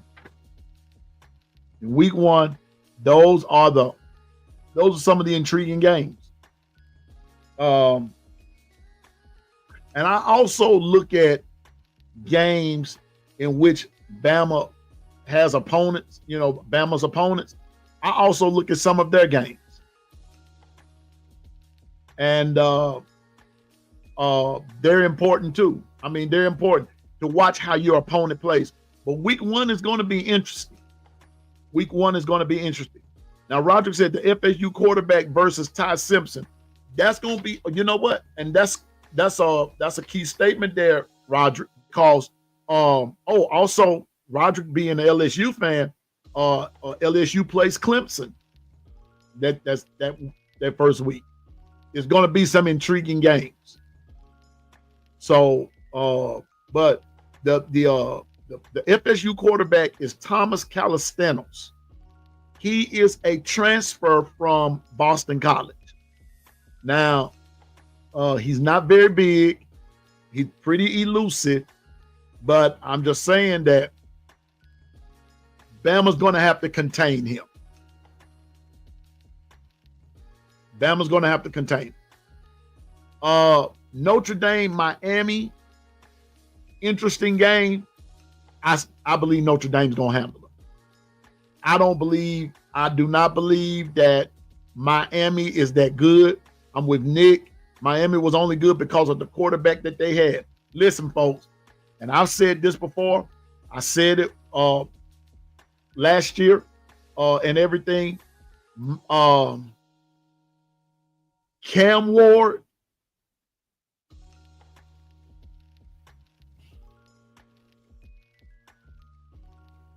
Miami won a lot of games on controversy. They did. Miami won a lot of games last year on controversy. In my own little humble, unsolicited, unwarranted opinion, Miami really wasn't all that good. They were not all that good. And I believe that this year, those games that got them by, that they got by on from last year, they're not going to get by on them this year. They're not going to get by. They're not going to get by this year. Oh yeah. I can multi-view, but you know what, Ephraim? Oh, Ephraim, good to see you, man. I don't know if I spoke to you or not, but man, good to see you, my brother. Good to see you. And if I didn't, man, please forgive me. Because I know you've been in the chat a while, but I'm good. But I'm glad to see you, Ephraim. Yeah, I can. Like, I'm finna admit to y'all something, bro, sisters, y'all, guys, gals, guys and gals, you know, people and P-bets. Let me tell you something. Piano Man has an attention deficit. I don't mind saying it. I have an attention deficit. I can't watch a big screen, a multi-screen like that. It's like I'll be fainted because it's too much going on. It's too much going on for me. I have to focus on one game at a time. It's too much going on now.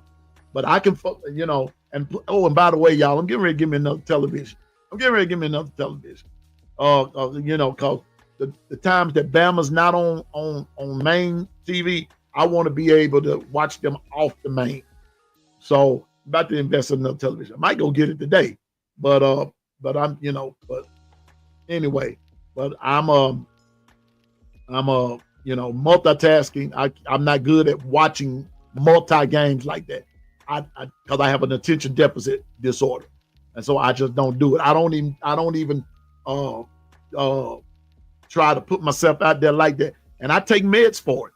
I do. So, but I appreciate that though, Ephraim. But you know, but I just rather keep get the stuff on my phone and get the results on my phone, put the scores on my phone while I'm watching my Alabama put the lash to the, as in the words of Coach Sean, I want them to put the lash to the ash. Amen. That's what I want. So that's it, Stephen. Roll Tide from the cradle to the grave. You know what? Let me put Roger's thing up there, and I'm gonna comment on that. His statement up here. FSU had to hire a new staff so y'all might win. We gonna beat them, but I'm gonna put it to you like this. I'm gonna tell you the thing that concerns me is their offensive coordinator, Gus Malzahn. Gus Malzahn has always given Bama fits. When he was at Auburn, yeah, we beat him. But he beat us a couple of times too. But that's when he was head coach. But I believe some of Gus's luster has left him a little bit. So, but in this particular case, I think we'll beat Florida State. I think we will. The line is 11.5. I know it was 12. A few days ago, I read where it dropped.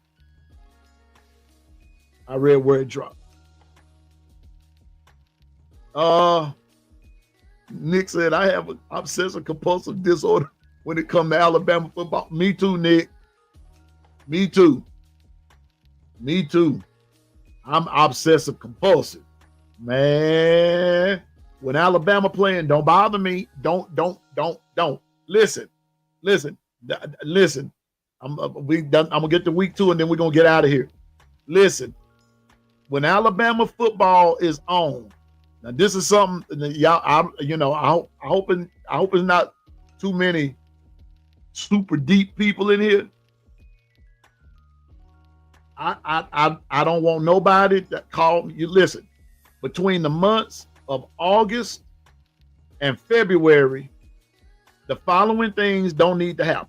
Number 1, don't ask me to play or perform no wedding.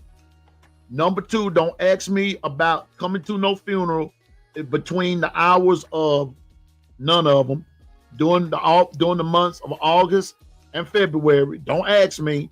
I'm not coming and everything. I will not be attending any weddings. Don't ask me. Don't ask me to come to no retirement dinner between the months of August and February during football hours, because I'm not coming.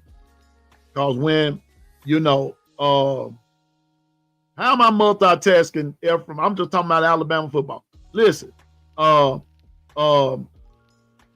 ask me, because the funeral, no. I'm not coming. Listen, watch this. You have 2 weeks off. You have 2 off weeks. That's it. from the months of August, starting at the first game, like the fourth week in August, we good all the way up into that. Anything after that, it's a no-go for me. Funerals, doggone right, Roderick. You can schedule your funeral Monday through Friday. Why you gonna interrupt me wanting to go? It ain't. Why you gonna interrupt me? Why? Alabama playing. And especially if the dearly departed was an Alabama fan, he will want me. She will want me to be there to watch the Tide. And I'm just going to honor their request. Don't ask me to come. Amen. That better be the quickest funeral in history. I'm serious. Don't ask me. Don't ask me. No, sir. No, ma'am.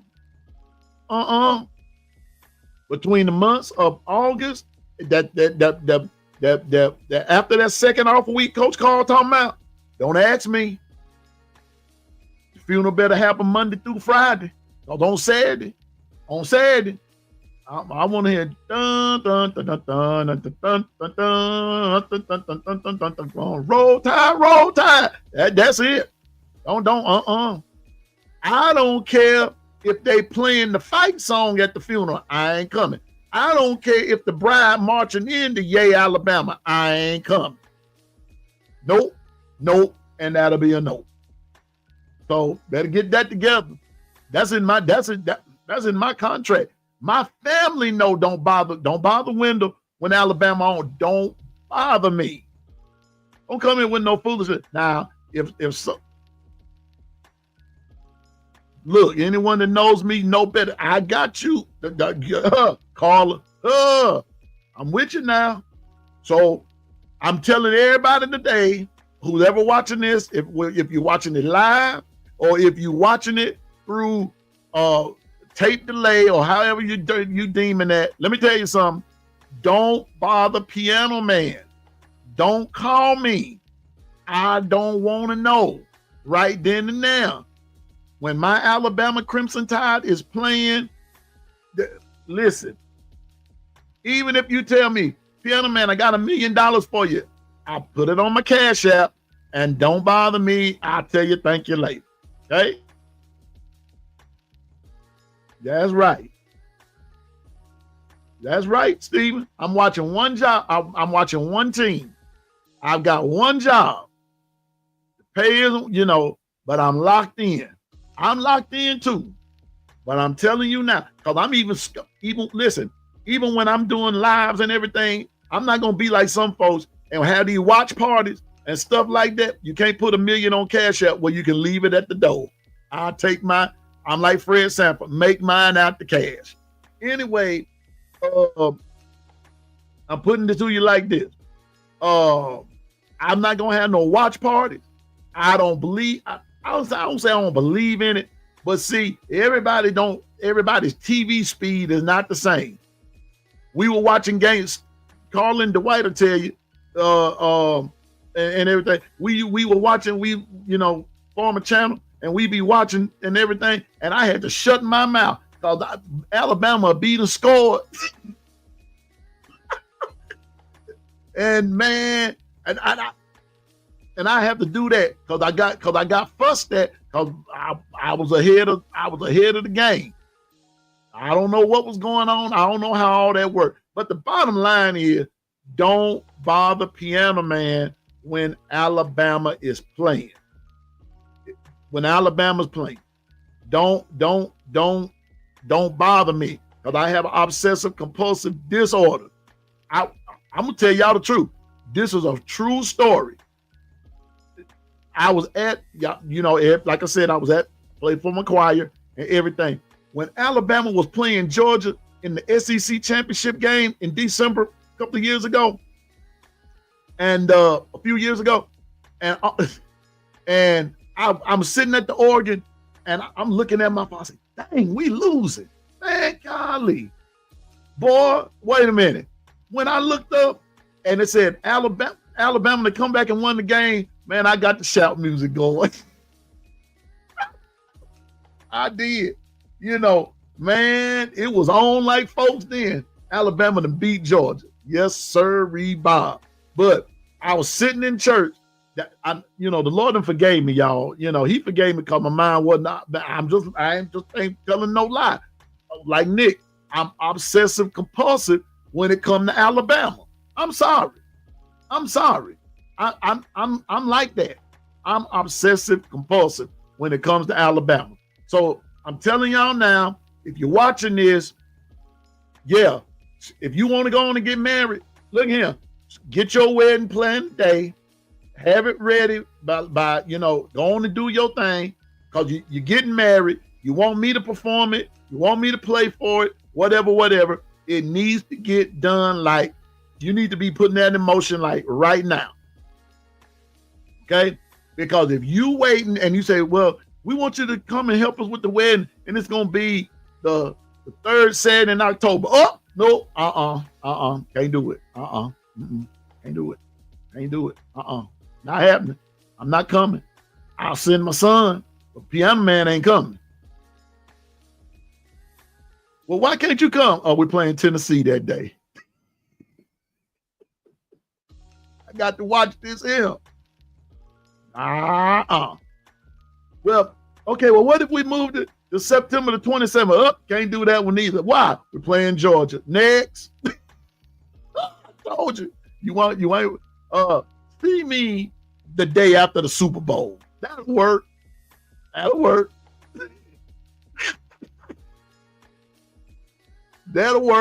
I'm just saying. That'll work. Yeah. I'm just saying now. See, I'm just saying. See, Gil, you're supposed to be not feeling well, sir. Anyway, but those are my week 1 games. Now, let me say this. On my week 2 games, can y'all believe that some of these week 2 games, they just real, but here we go. My week 2 games are as follows. Let me move that over here. And it doesn't get until I get around to the third sheet. And here we go. In my week 2 games that are intriguing, it is Mississippi, Ole Miss versus Kentucky. That's going to be a good one, because remember, it was this Kentucky team that kept Ole Miss basically handed them a loss last year, and it was this loss right here by Ole Miss to Kentucky that kept them from getting in the playoffs. I'm being honest with you. It was that loss right there. That game is going to be intriguing. They're playing in Kentucky, and they got all of that going. Coach Carl chilling with a lady, and when we finished, we found out Bama lost.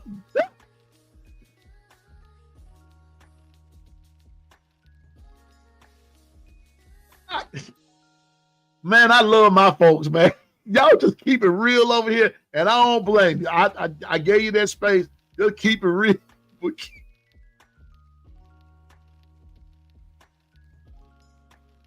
But they lost. Oh, man. Come on, man. Between you and Gil, here we go. But the first is Ole Miss going to Kentucky. Ole Miss going to Kentucky. The second game is, now watch this. Y'all gonna find this unlikely, but here's a game that's intriguing.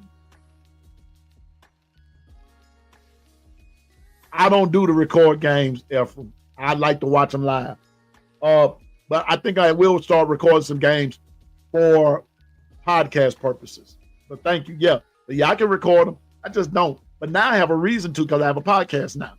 And so, But anyway, South Florida, USF is playing Florida at the Swamp. That's going to be a good game. That's going to be an intriguing game. We will get a chance to see. I may watch that game. No, I won't. I plan on being at in Tuscaloosa at the Bama ULM game. But watching that Florida game, or South Florida game, is going to be intriguing because we're going to see if DJ Lagway, how that shoulder's doing. Now, even though I believe Florida's going to beat them regardless, but that's going to be an intriguing game. That's going to be an intriguing game. Another one will be, now, here we go. Here we go. Coach Carl, Ephraim, Steven, JB, Carla. You know what the next intriguing game is going to be? Michigan and Oklahoma. That's going to be a good one. That's going to be a good one. Now, I'm on week 2 now, Dwight. I'm on week 2. I did my week 1. Texas, Ohio State, Bama, FSU, Auburn, and Baylor. Those were my 3 in week 1. Utah and UCLA. But that Michigan, Oklahoma game in week 2, keep your eye on that game. Keep your eye on that game. I would be in the stand. Ephraim, multitasking. Multitasking. Because I plan on being at Bama ULM, but I'm going to be watching the score of this game right here. Okay? This is going to be a pretty good game. The next game that's going to be intriguing in week 2 will be Vanderbilt versus Virginia Tech.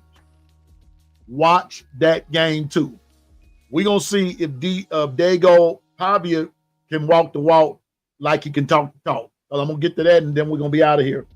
And then the third game will be Boston College and Michigan State. We're going to see, okay, Nick, appreciate you for coming, my man. Roll Tide. We're going to see what Dylan Lonergan is made out of, and I think that's the end of that for week 2.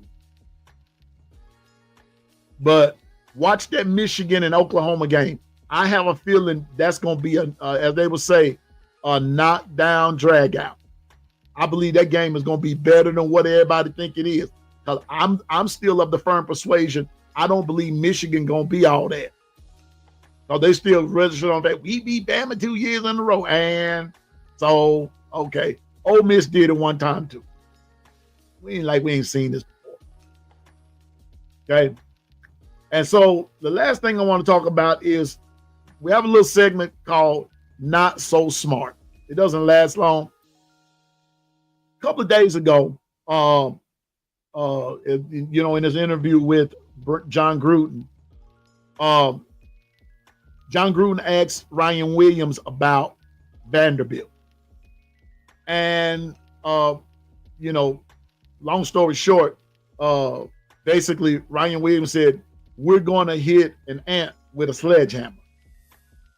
Well, obviously, Dago Pavia said, heard the statement and said, oh, they don't want, they're talking about something, but they don't want no confrontation. They don't want to confront nobody, however they go. And we were talking about it last night. Not so smart on either one. Penn State and Oregon will be intriguing. I forgot about that one. And I did have that one marked. I was just kind of rushing through. Penn State and Oregon's going to be pretty good, but I think Oregon's going to beat them playing at home. Not so smart on either player. Why? First of all this smack talking don't win you a game. And like Coach B Sharp, like Coach Sean and Coach B Sharp said last night, sometimes the person, the entity, or however you want to put it, doing all of the talking normally ends up getting their tail kicked. Now, when you can talk your smack and back it up, I got much mad respect for you. I.e. Muhammad Ali, i.e. Mike Tyson, i.e. Sugar Ray Leonard, Tommy Hitman Hearns, i.e. Joe Namath back in '69, where he guaranteed the Super Bowl and won it with the Jets. I'm just saying. When you can talk it and back it up, now you got yourself something. We lost to these guys last year. The biggest thing we can do that's smart is be quiet. Get somewhere and learn your skill. Get somewhere and get better. Get somewhere and put the sledgehammer to your own self. Why are you worried about Vanderbilt when you got FSU to worry about? See, those are the things that where coaching comes in and where wisdom needs to be exhibited. Just saying. Got to keep the main thing the main thing. And the main thing is not Vanderbilt. The main thing right now is Florida State. So with that being said, ladies and gentlemen, let's be smart. Let's be smart. Before you do something dumb, do something smart. Be quiet. Be quiet. Wasn't so smart on Ryan's talk about that part, but then it's not so smart on Pavia to say, you know, they don't want no confrontation, whatever. And especially when you come into their house. You don't know what Alabama might be packing by the time you get to them and play them in Bama. You don't know what they're going to be working with. You know, just be quiet and play the game. Both of you got games. You got games to play before y'all even get to each other. So why all of the hype now? I understand it's all in good fun, but leave that mess alone. Come on now, leave it alone. Leave it alone. Let it go. Then when it's time to play, let it go. Watch this, Stephen. It's not bragging when you just better than your opponent. Well, you're right. But guess what? Vandy was better than us last year. It's time to put up. So the best way to shut that mess up, as far as Piano Man is concerned, the best way to shut that mess up is just be quiet and play. Worry about Florida State in 86 days.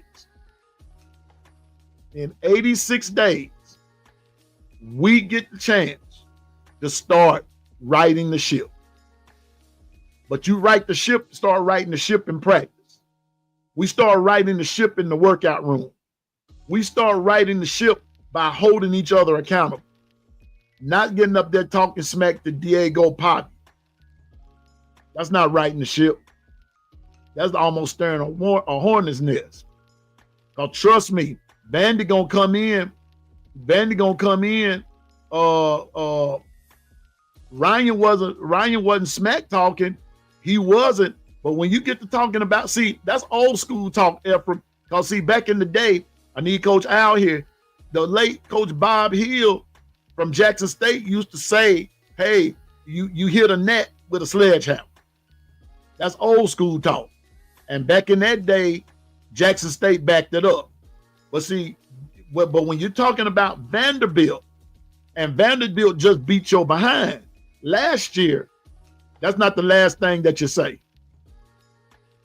You know, now I think now, if you go back and you listen to the interview, he said, I think John Gruden was basically referring to Vanderbilt. And so Pavia took that personally. So where I think where it has to be said is that, hey, we're gonna hit an ant with a sledgehammer starting with Florida State, and we're gonna work our way down. I think that would have been better. But I think sometime in the heat of an interview and everything, you don't be thinking a lot of time. You know, he could have been talking about everybody. Matter of fact, I hope that's who he was talking about. But that's not how it came out. So my thing is, don't worry about Vanderbilt. If I were Pavia, I worry about who I'm playing in the first game. Or who's to say? Because I have to tell you something, Vanderbilt ain't gonna sneak up on nobody this year. Nobody. People worried about South Carolina. I'm not worried about South Carolina. I'm not. I've said that from the word go. I am not worried about South Carolina. Why? Because I don't think they're going to sneak up on nobody this year. I think defenses are going to make Lenoris Sellers play football. He ain't going to sit back there and try. Nah, not this year. South Carolina lost too many cats off the defense. And,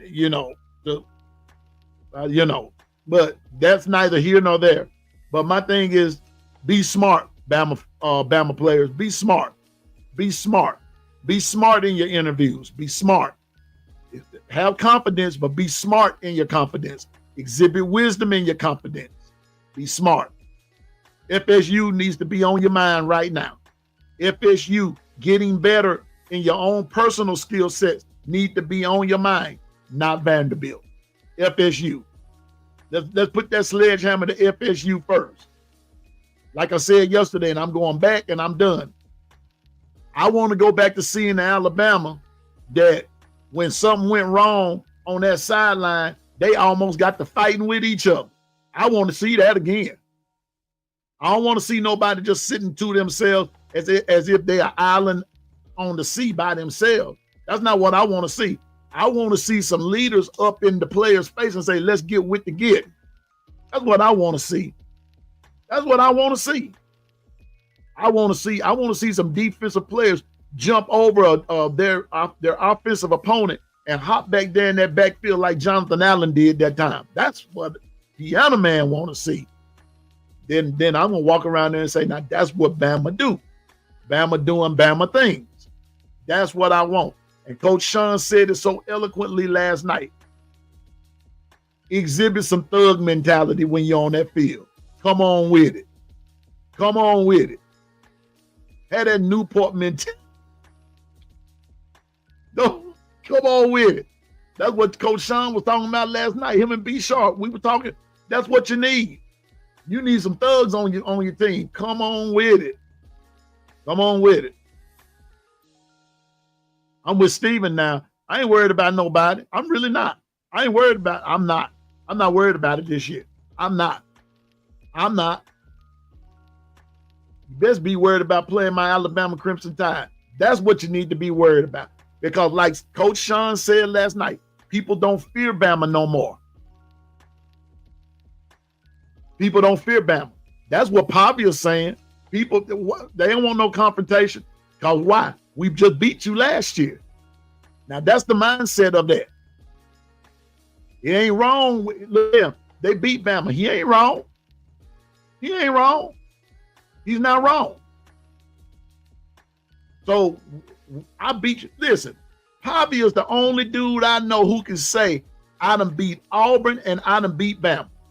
I know it took a team, but I've been on teams where we beat them both. Now, time to get with the getting now. And the best way to start shutting Poppy up, 86 days, Bama, started with FSU.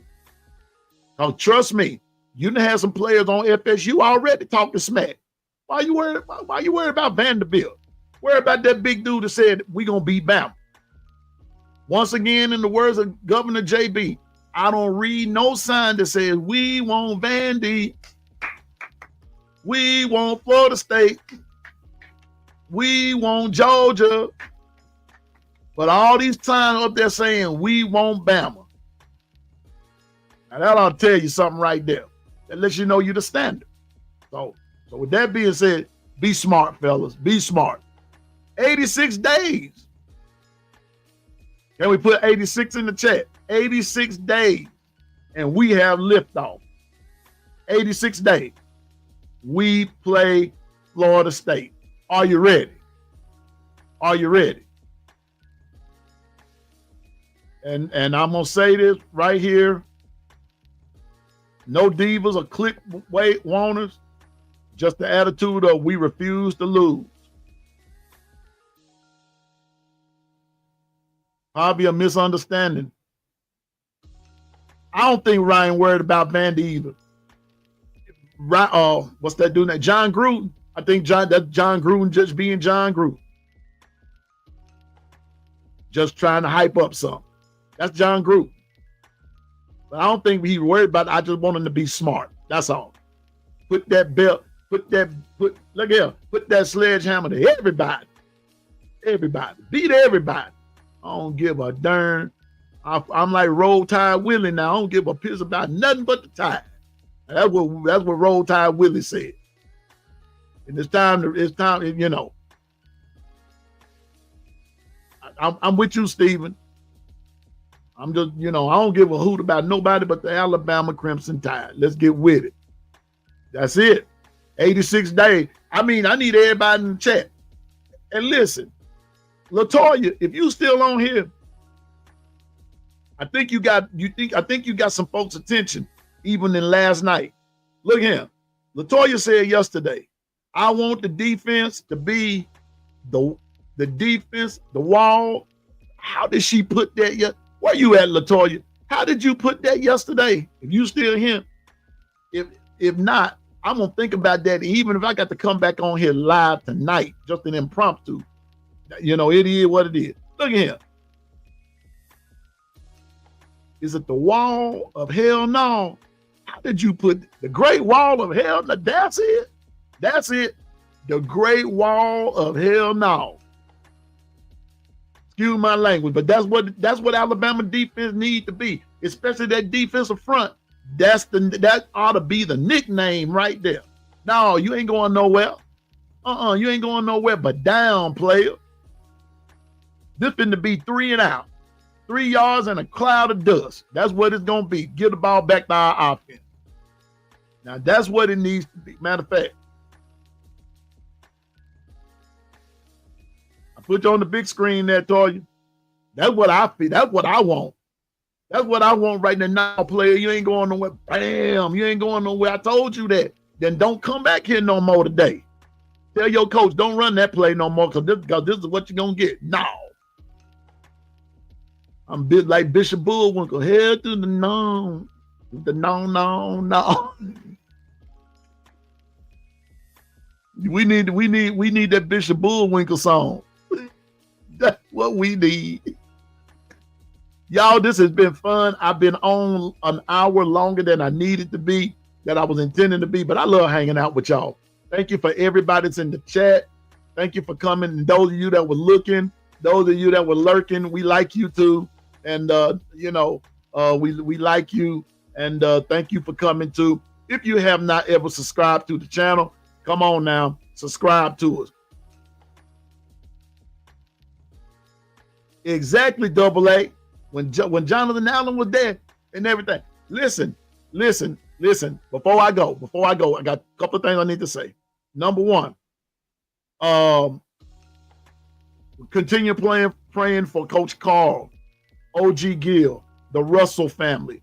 Let's keep them lifted up in prayer. Coach Carl said something that we need to practice every day. Every morning you get up, talk to the Lord. As you go about your day, talk to the Lord. And when you go to bed at night, talk to the Lord. Don't ever miss talking to him. Number two, as most of you know, I'm on the morning run from 8, supposed to be from 8 to 9, but you see what happens there. But then on Mondays, I'm on from 8 to 9 a.m. And then on Monday afternoon, Monday evening from 5 until 7 p.m., however it goes there. And then daily here at the morning run from 8 to 9. But starting next Friday, listen to me, Double A, don't miss this before you go. Starting next Friday night, the one and only KB and Piano Man will be starting our show on a channel and everything. Hadn't quite come up with a name, but you're going to see us. You're going to see us. We want everybody to come and be a part. And we're going to be talking about the Alabama Crimson Tide. No big eyes, no little U's, just two guys who love Alabama coming together, making it happen, talking about our beloved Alabama Crimson Tide. We want everybody that's in the chat, tell everybody that you see, hey, KB and Piano Man coming together, making it happen, starting next Friday night. You'll hear about it more. Are we going to get a time together? No, I already know the time. 7 Central. Already know the time. I forgot.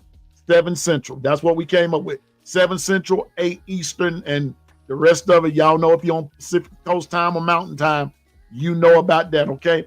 Next Friday. which would be the 11th of June. No. The 13th, is it 13th? No, the 12th. The 12th. The 12th. We will be Kangaroo Black, Piano Man, gonna be doing the doggone thing, talking about the Alabama Crimson Tide. Come on, y'all. Let's make some things happen. Okay.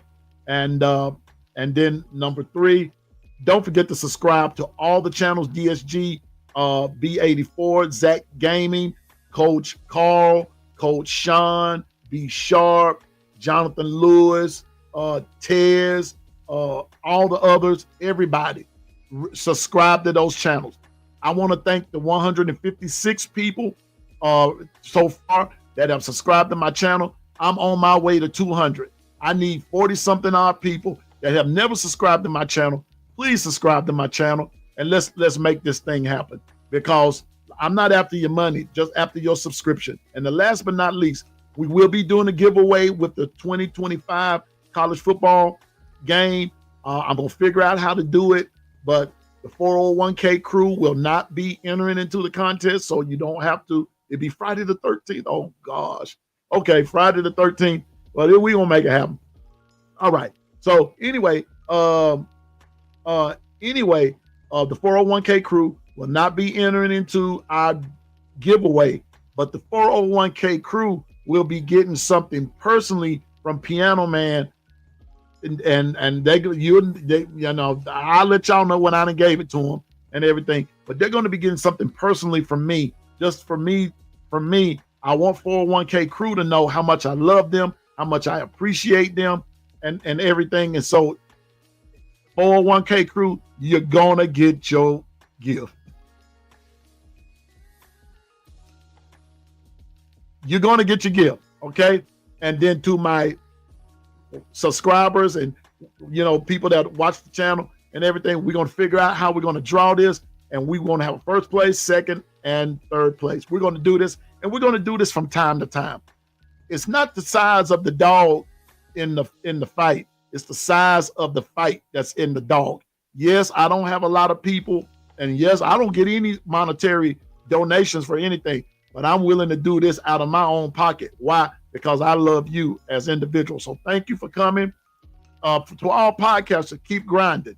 The struggle is real, but the grind is real. But the rewards and the satisfaction of seeing people come together of different fan bases and even of the same fan base come together and have some surefire conversation is rewarding. So keep doing your thing. Your best is yet to come. And so on behalf of Piano Man, the Lord willing and the creek don't rise again, we're praying for the Russell family. We're praying for OG Gill. We're praying for Coach Carl and anyone else that may be going through today. The 401k crew, along with Piano Man, the long run, you have our prayers along with our great family. So as I always close out, I may not see you today or tomorrow, but I'm going to see you in the long run. And so until tomorrow at 8 a.m., just remember, I'm no expert, but I know what I'm talking about. Roll Tide, everybody, and y'all have a great day.